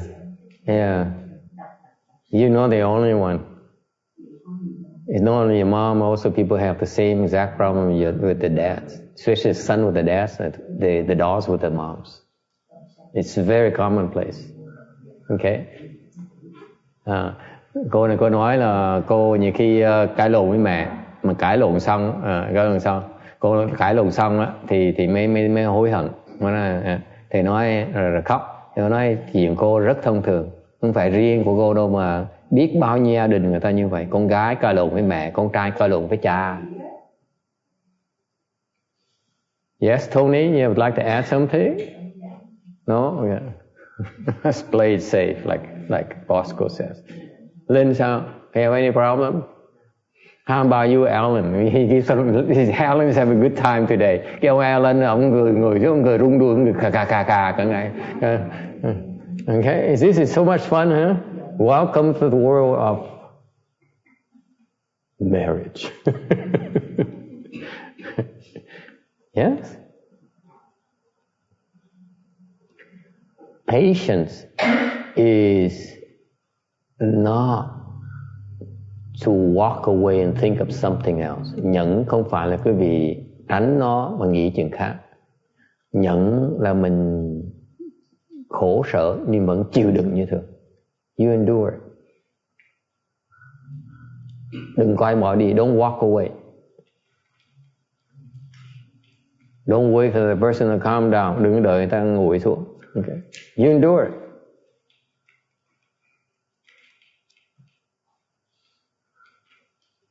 Okay? So if they're wrong, how do you handle it? Nếu người ta rõ ràng ông chồng mình sai, mình làm sao mình giải quyết bây giờ?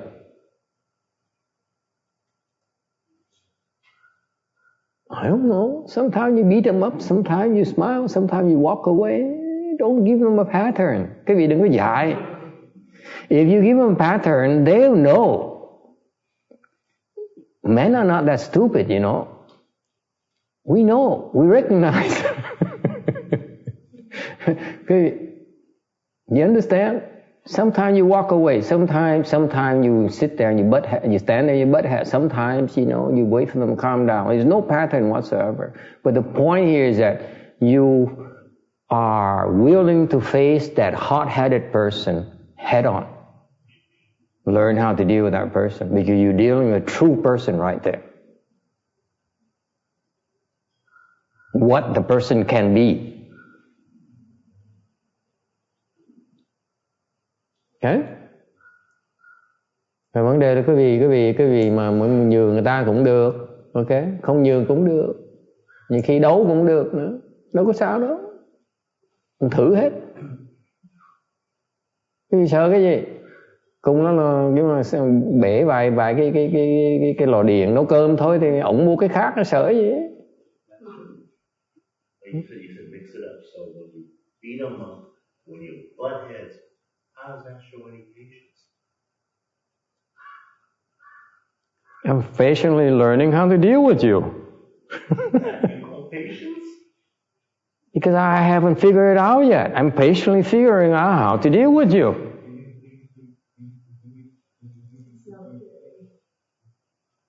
It kills me. I hate it when you're like that. It kills me because I want to kill you so much. But I'm patiently enduring it. I'm saying, see, patience is about yourself. It's not about him. Cái vị vẫn hiểu cái nhẫn cái chỗ là không phải đúng và sai. It's not about right and wrong. Cái nhẫn không phải là đúng và là sai. First of all, patience is never about right and wrong. Cái nhẫn nó không phải đúng, không phải là sai. Okay? Patience is about you. Cái nhẫn là về quý vị.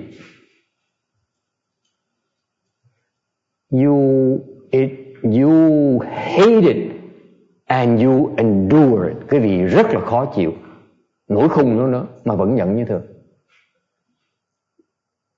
You know you want to kill him. You want to pull out a gun and okay, you want to take out a knife and okay. Mình muốn trừng trị người ta mà mình vẫn nhận như thường. Mới gọi là nhận. Mình không làm. You really go. Mình rõ ràng mình giận dễ sợ. Mình nổi khùng ở nơi rồi vẫn đứng ở như thường. Không làm gì. You don't do anything. You don't think about something else. Đừng có nghĩ chuyện khác. You don't walk away. Đừng có bỏ đi. That's patience. Cái đó gọi là nhẫn. You don't argue. Đừng có cãi lộn.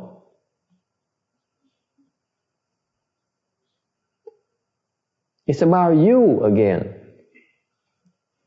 The reason you don't understand it, cái thầy giảng cái gì nghe thầy biết cái vị không hiểu được, tại vì cái tóc cái óc cái vị là chuyên môn là đòi tìm cái đúng với cái sai. The reason I know you don't get patience paramita, thầy quý vị thấy cái pháp nhận nó khó như vậy. That's why it's so difficult for you to understand. It's not that simple. It's not about You are so conditioned in your whole education training. Trong cuộc đời quý vị đi học trường đại học, you always look at right and wrong. Quý vị đòi nhìn đúng hay sai không? Yes? That's how we are education. Our education system is based on right and wrong. Yes? Logical, illogical. Cái hệ thống giáo dục chúng ta đó, ok? Cuộc sống của cái thế gian này là cái gì nghĩ đúng với là sai không à? Đúng không? Có đúng có sai. Okay? So that's why you learn to look at one and look at you demand being right. Thì quý vị đòi mình đúng. Yes? That's why patience is about, for most cases, is when they're wrong and yet you still endure it. Thành ra cái vị Phật tập đầu tiên đó, pháp nhẫn đầu tiên đó là biết người ta sai mà mình vẫn nhẫn chịu như thường. Mình nói vậy mới gọi là nhẫn. That's called patience. It's not about right and wrong. So is it because we attach to right and wrong? You are sick. There's no right and wrong. Cái tâm cái vị nó sai lầm rồi, không có đúng không có sai.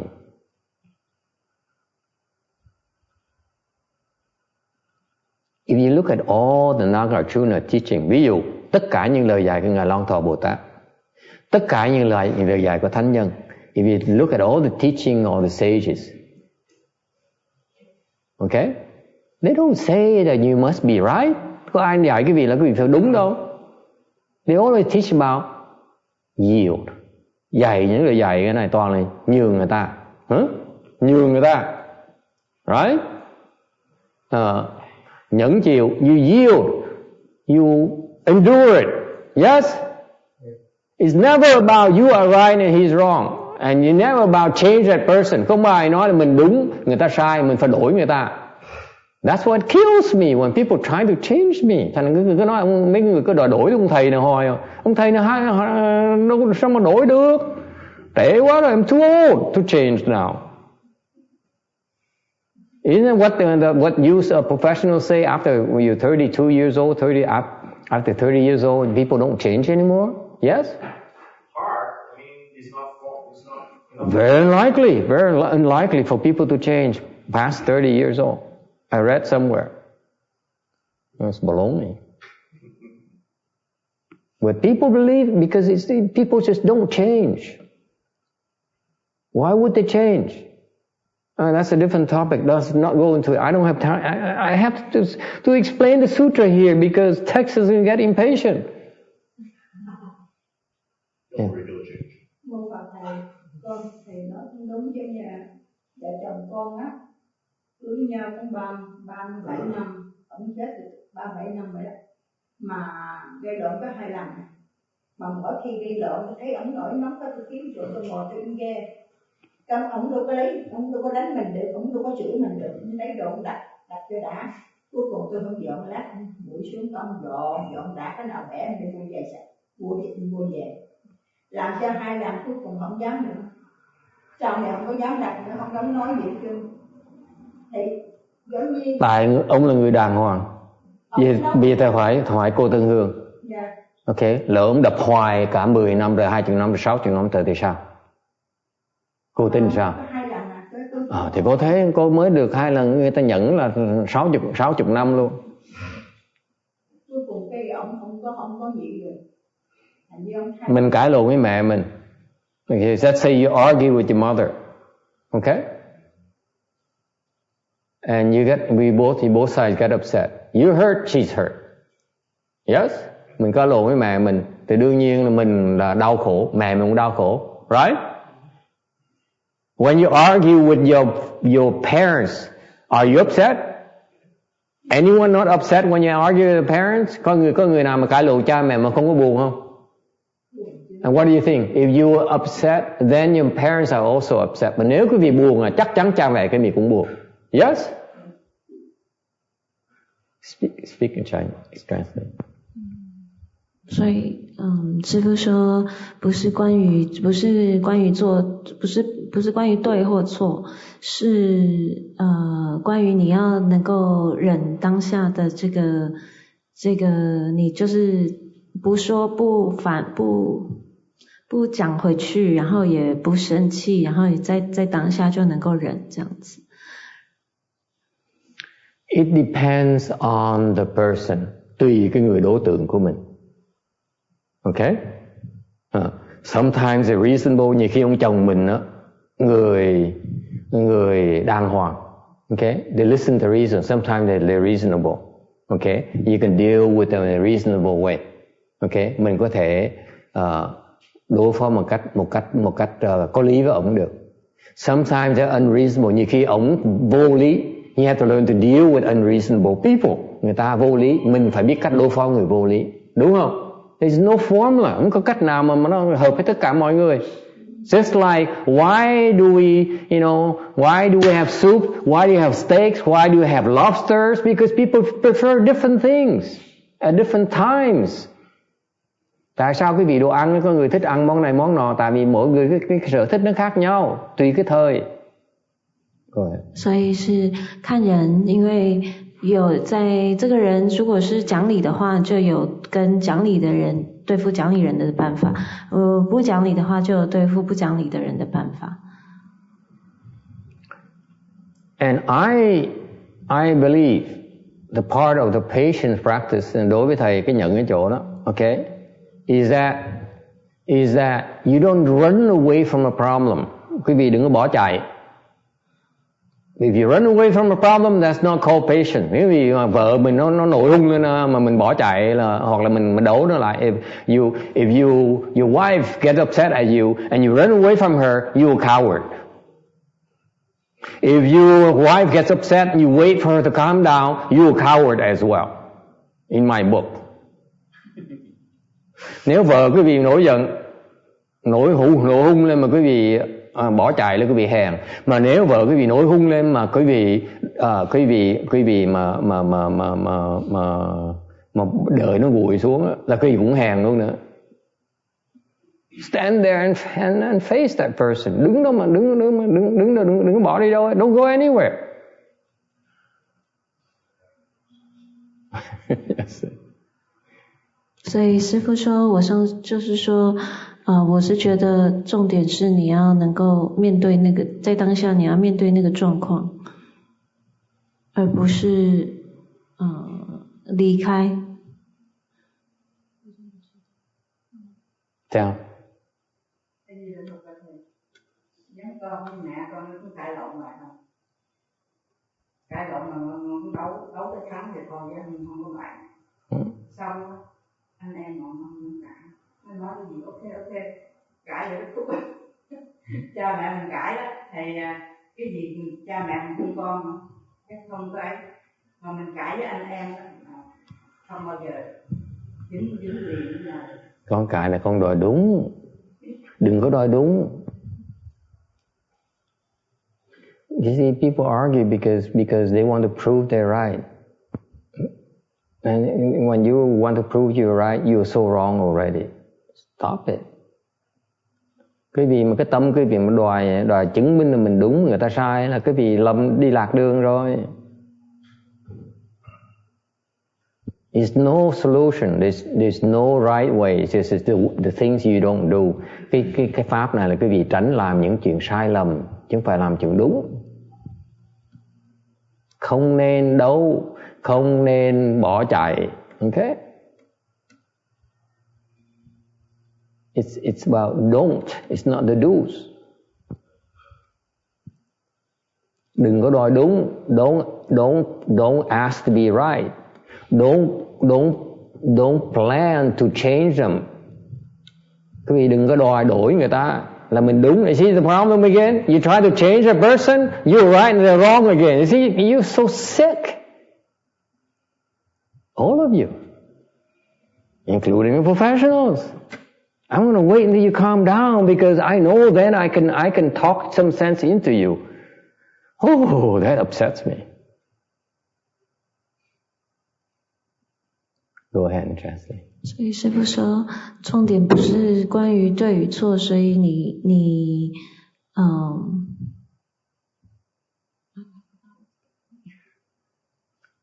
You have to understand it's not about being right. Okay, you insist on being right. Okay, so that's why you wait until you calm down so that I can show you wrong and I'm right. That's sickness to me.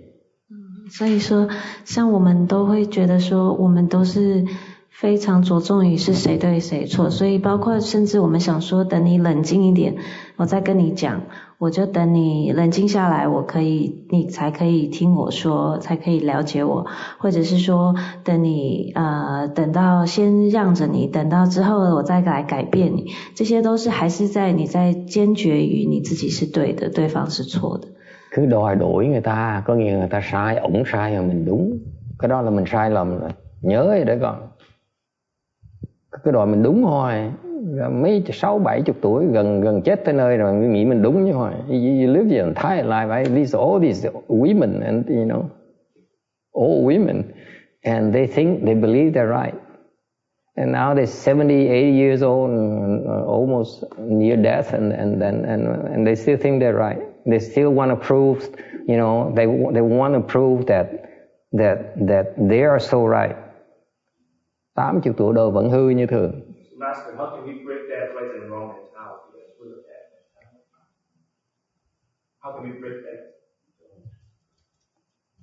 You patiently endure it. It's not about them, it's about you. 所以他问说，怎样才可以除去这样的想法呢？ You look at the wrong end of the equation. 看你自己 The equation is you, not them.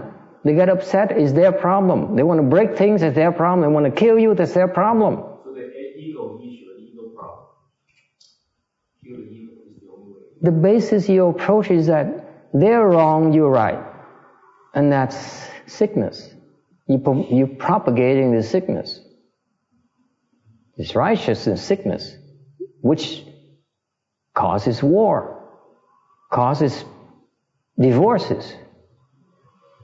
I know. I'm so right. It's sick. It's a sickness.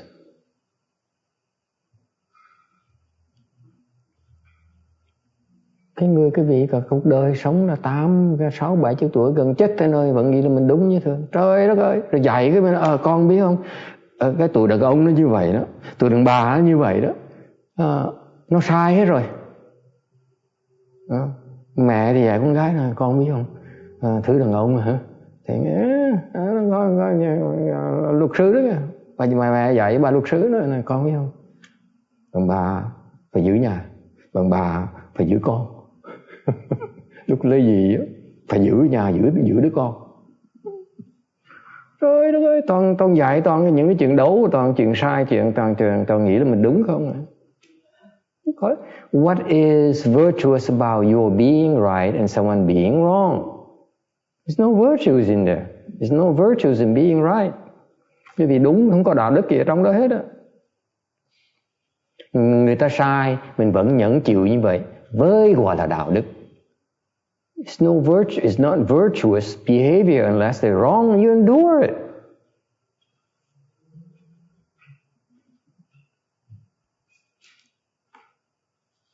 You dismiss them as wrong, therefore you ignore them. Cái vị nghĩ người ta sai, cái vị khinh thường người ta. It's insulting when you're like that. 所以说这个觉得你是这个分辨对与错，就是坚决这个对与错的这个概念呢，是一个其实是我们大家都有的问题。就是你越坚决你是对的呢，你其实就是越错。重点是不是关于是谁对谁错。So in reply to your question, let's say it's your husband, okay? I don't know how to fix it. I really don't know. Okay? And I don't care to say it in public. Okay?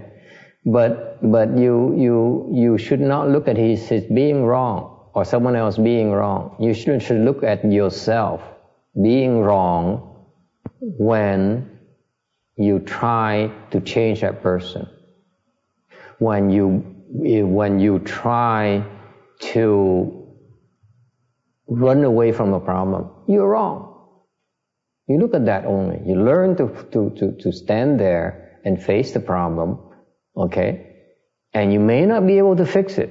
We're not talking about fixing a problem. We're talking about the practice of patience. You patiently endure it and learn from that. That's what this is about. There may not be a solution this lifetime. Is that clear? But you don't run away from it. You face it. You endure more of discomfort, more of the loathing. Okay? That's what's called patience. 所以师父跟他说，关于他与他先生的问题呢，就是可能这一世也并不一定会有解决的方法，但是呢，重点是不要看对方是错的，而是要看自己，然后而且看自己就是知道自己是错的。如果你是想要去改变对方，或者是你想要指出来对方的缺点，或者是当你想要就是没有就是一他生气就离开他，或者就不理他，这样其实是你的错。Okay, and when do you stop? When does it end? Chừng nào nó mới ngừng lại? That's an actual question, yes? How long do you have to do this? 所以大部分人都会问说，那要忍多久呢？ Bosco's answer is that keep coming back every week. Okay, I see you next week. Oh, well. Okay? The question you should ask is, you asked me to endure it. How much longer do I need to endure it? Vấn đề người ta hỏi như vậy, thì quý vị có quyền hỏi thầy ngay lập tức là nếu thầy nghĩ tôi phải nhận thì phải nhận bao lâu? Yes? When does it end? Chừng nào nó ngừng lại bây giờ? When does this insanity stop? Cái chuyện điên rồ này chừng nào nó mới ngừng lại đây? Huh? Agree? Why do I give myself trouble? Tại sao thầy cứ tự tạo vấn đề cho mình không vậy? Why do I have to ask myself questions I cannot answer? Sao thầy hỏi những câu hỏi mà thầy trả lời không được? Yes, go ahead, translate. 所以问题是还要忍多久呢？ Nhẫn bao lâu? Một Phật thầy, nếu như vậy theo ý thầy nói con người đó có sai. Mình cũng nhẫn như thôi, mình không nói gì hết á. Mình không nói gì hết, mình cứ nhẫn hoài. Mình người đó họ sai, họ đâu có biết họ sai đâu. He says, what if he's so wrong and you keep on enduring and how much longer? I said, but he doesn't know he's wrong. See this woman, how sick this woman is. Cái bà già này rõ ràng bà bệnh hoạn dễ sợ. I keep on telling you, you keep on looking at the person who's wrong. Cái nhìn người ta sai hoài, nhìn mình đúng hoài, bệnh dễ sợ. I'm not talking to you. See? Tội. Mình tôi biết người đó sai, mình cứ nhẫn hoài. Mình không giải thích có họ sai chỗ nào, làm sao họ sai. Không giải thích. I don't explain. I say, now how can I change him? Oh my God, I'm really upset. Thấy con giận hơn nữa. Cái bà này, bà nhẫn để bà đổi mình. Wow, cái người gớm dễ sợ. 所以清香会说，那如果你一直忍下去，但是他明明是错的，而且他也不知道他还是不知道他是错的，那最后我要怎么样才可以改变他呢？ You laugh at her, but you just all like her. Quý vị cười chọc quê cái cô này thì quý vị ai cũng như cô này hết. Yes or no? Yes. Huh? Except for Yiming, of course. Yiming is still the same.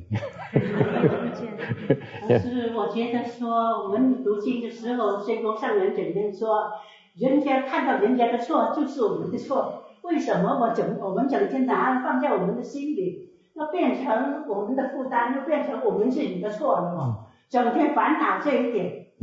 那就这样子的时候，我觉得学长姐还不理解这个问题，整天要争人家是错对错在哪里。But she says from my master's teaching is that you look at someone's fault, it's your fault. You're still looking at faults, you idiots. You have to look at people's faults. What are you doing looking at people's faults? You look at your own fault. Don't look at people's fault. Baloney.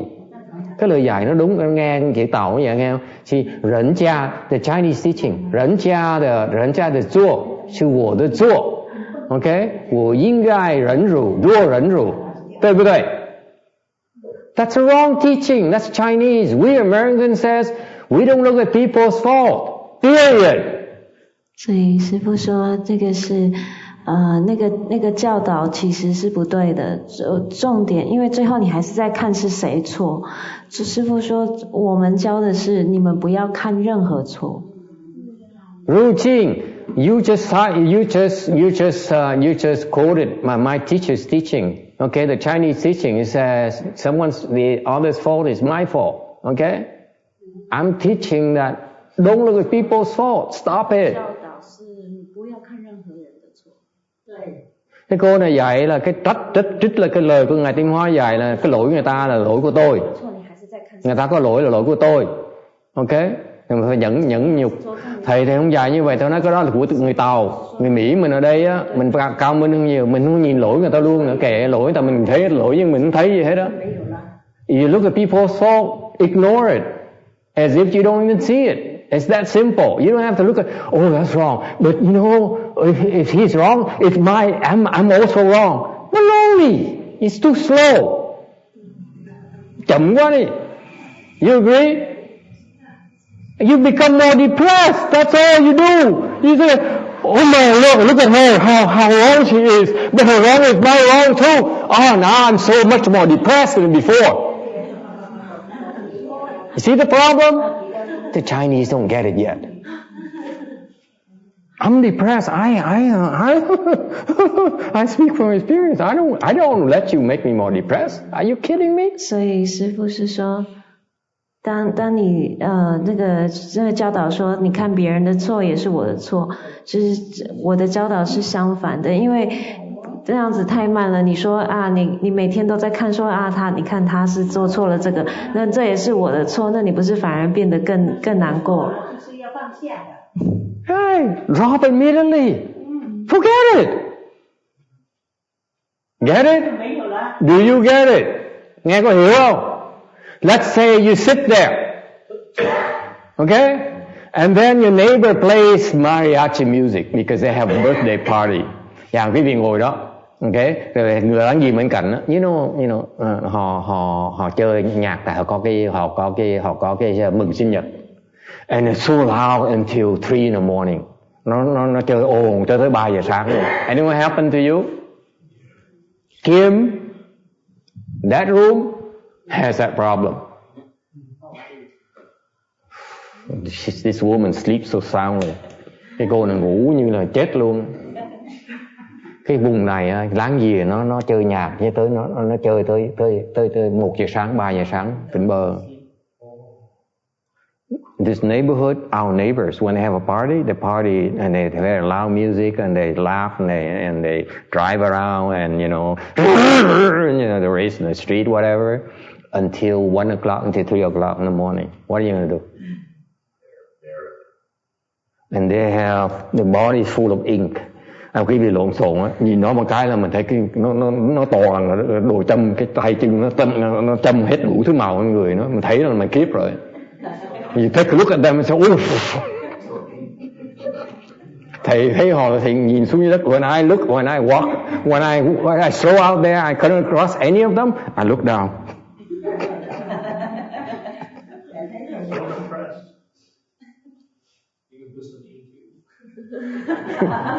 Problem is I don't have the same kind of real estate. Got it? Okay. Cut it out. So your neighbor is making this music so loud that your heart is pounding. Ever happened to you? Yeah. Yes. Nó bật nhạc ồn độ mới như you ever drive through on the street, you stop by a red light, the car pulls next to you and the guy big muscle with a lot of ink and he's that those in my time I run into all those types of car drivers all the time. their stereo, I don't know how they are not deaf already. Cái thời thầy là họ đi lái xe ngang đó, cái nhạc nó đánh to, nó điếc tai thôi, mình biết sao nó không điếc được. Rồi. 所以师父说，像在这里晚上都有很多这个你的邻居啊，就是你有没有发生过你的邻居晚上开 party 之类的，然后到很晚，然后音乐开得很大声，然后都没有办法睡觉，但是甚至开车也用很大的音效。And tomorrow you have a very important meeting. You have to go to work. Mà ngày mai á, mình phải thức dậy sớm để mình có công việc làm rất là quan trọng. Yes, ever happened to you? What do you do? 然后你第二天刚好有很多很重要的这个会要开，那你怎么样呢？mình bỏ bùa nữa. Yes. Susan, right? Yeah, you know, you voodoo them. Your software is equal postal, not a problem. You fix it up. Mình bỏ bùa cho nó chết luôn. 老师，我的重点就是说，要放下，不要理他的意思。But it's pounding in your heart, it's pounding in your head. What are you talking about? 那不理他呢？ How are you going to lead? This woman is deaf already. Bà điếc cái nơi rồi. I told her, it's you cannot ignore the music. Your body, your heart is pounding. How are you going to ignore that? Huh?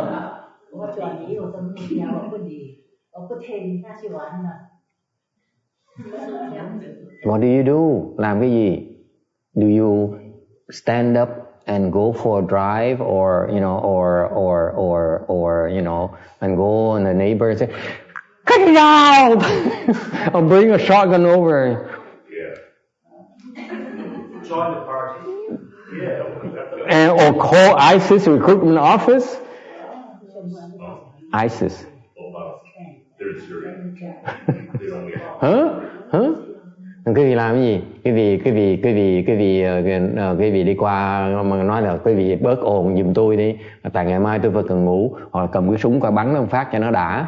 Hả? Thả cái lựu đạn ở đâu á? Hả? What do you do? You endure it. You endure it. You don't go anywhere. You sit there and you say, mình làm cái gì? Mình ngồi đó mình nhận. You don't go anywhere. Ngồi yên đó. Okay? Your wife yells at you. Vợ nó mắng mình nữa. I'm gonna divorce you. You are no good man. I married the wrong guy. Okay? Okay? You should be ashamed of yourself. I married you. How dare you talk to me like that? Sorry, but we'll be divorced soon. Huh? You don't do anything. Không làm cái gì hết đó. Ngồi đó mà nhận. You endure it. You don't do nothing. Không làm cái gì hết. Is it clear? That is patience. Và đó là nhận. Translate. 所以说不管对方怎么样做，你不能说如果有这样，你也没有办法过去敲他的门，就叫他们不要停止这个 party， 或者是重点就是你就是要忍辱就对。We have to stop. When do we stop? When? How long you have to endure it? mình cần nhẫn bao lâu? 所以要忍多久呢？ Shall we explain next week, or shall we resolve it today? 再讲吗？还是这个礼拜要解释这个忍多久的问题 ？Next week, because I've had enough of this.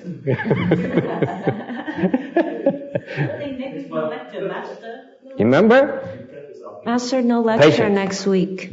There's no lecture next week. Oh yeah, that's right. No patient, no next week. Then even more patient. 2 weeks. Yes. 2 weeks. Yes.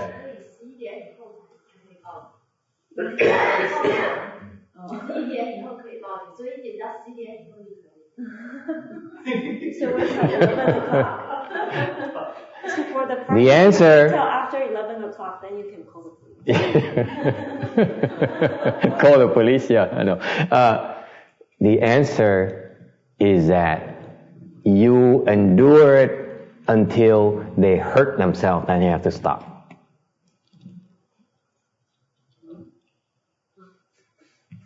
Is it clear? 你要忍到他们伤害他们自己的时候，你就可以停止。Quý vị cái trả lời, câu trả lời là quý vị phải nhẫn chịu cho tới khi họ bắt đầu họ tự hại họ, thì mình phải ngừng lại. Isn't that more evil?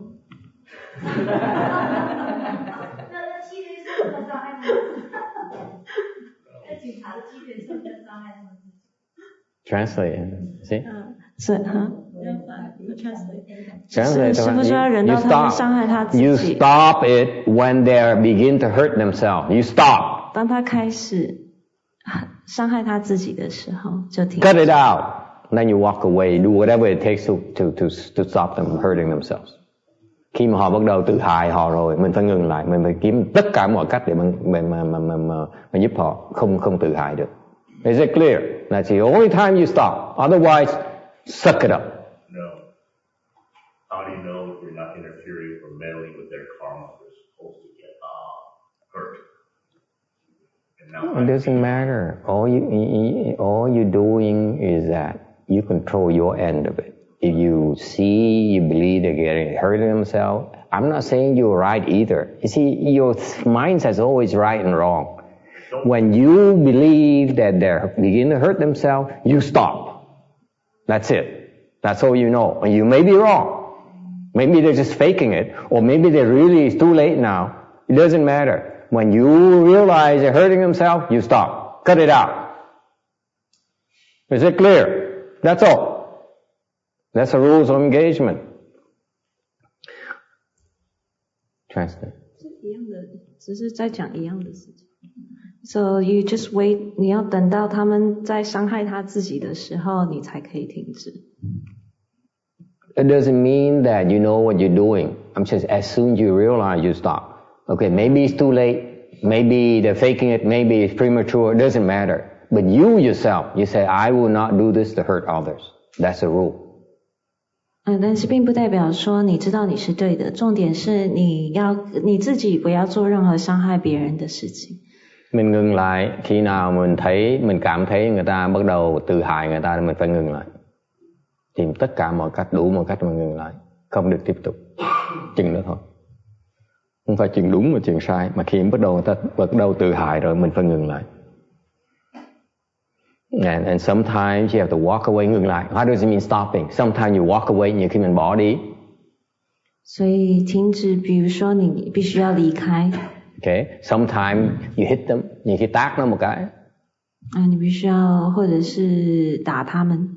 See, some people have this smile on their face already. Mấy người đàn ông khói dễ sợ lắm. Tát tay nó một cái.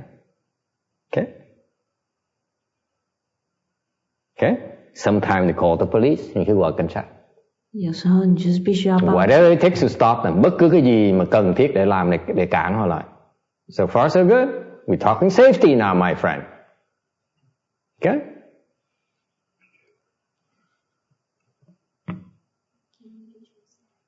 Okay.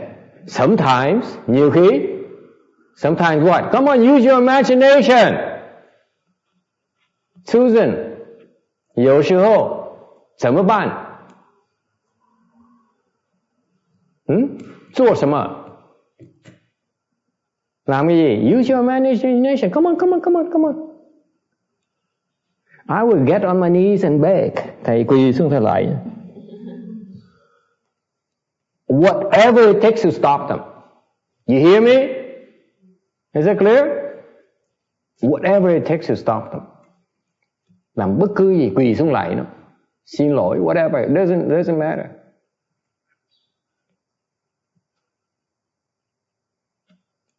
Because the rule of thumb is never do anything to intentionally hurt others. Tại vì cái lý á, cái đạo á, là mình không bao giờ cố ý hại người ta hết.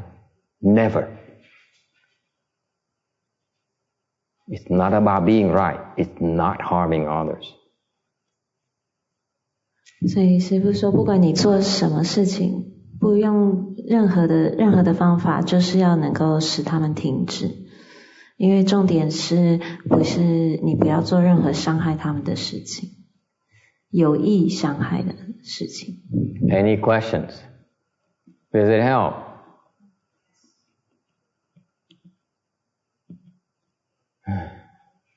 You think you understand patience in 2 hours? Tôi nghĩ quý vị có thể hiểu được cái pháp nhẫn nội trong 2 tiếng đồng hồ hả? Still a lot to learn. Còn nhiều cái phải học lắm. But the time is up, so mình ngừng lại đây. Hết thì giờ rồi. We stop here today because I apologize if we didn't get a chance to talk about bigger paramita today. Xin lỗi quý vị là ngày hôm nay không có cái cơ hội nói về cái pháp tinh tấn. Okay. 所以师父说，因为时间的关系，我们没有办法讲到精进波罗蜜。So I know I'm about to hurt your patience and your level of patience, so I'm going to stop today. Anh thầy biết thầy sắp làm tổn thương tới cái đức tính kiên nhẫn quý vị, nên ngừng lại ngày hôm nay. Is that okay? And we see you in a couple of weeks. Okay. All right. Thank you.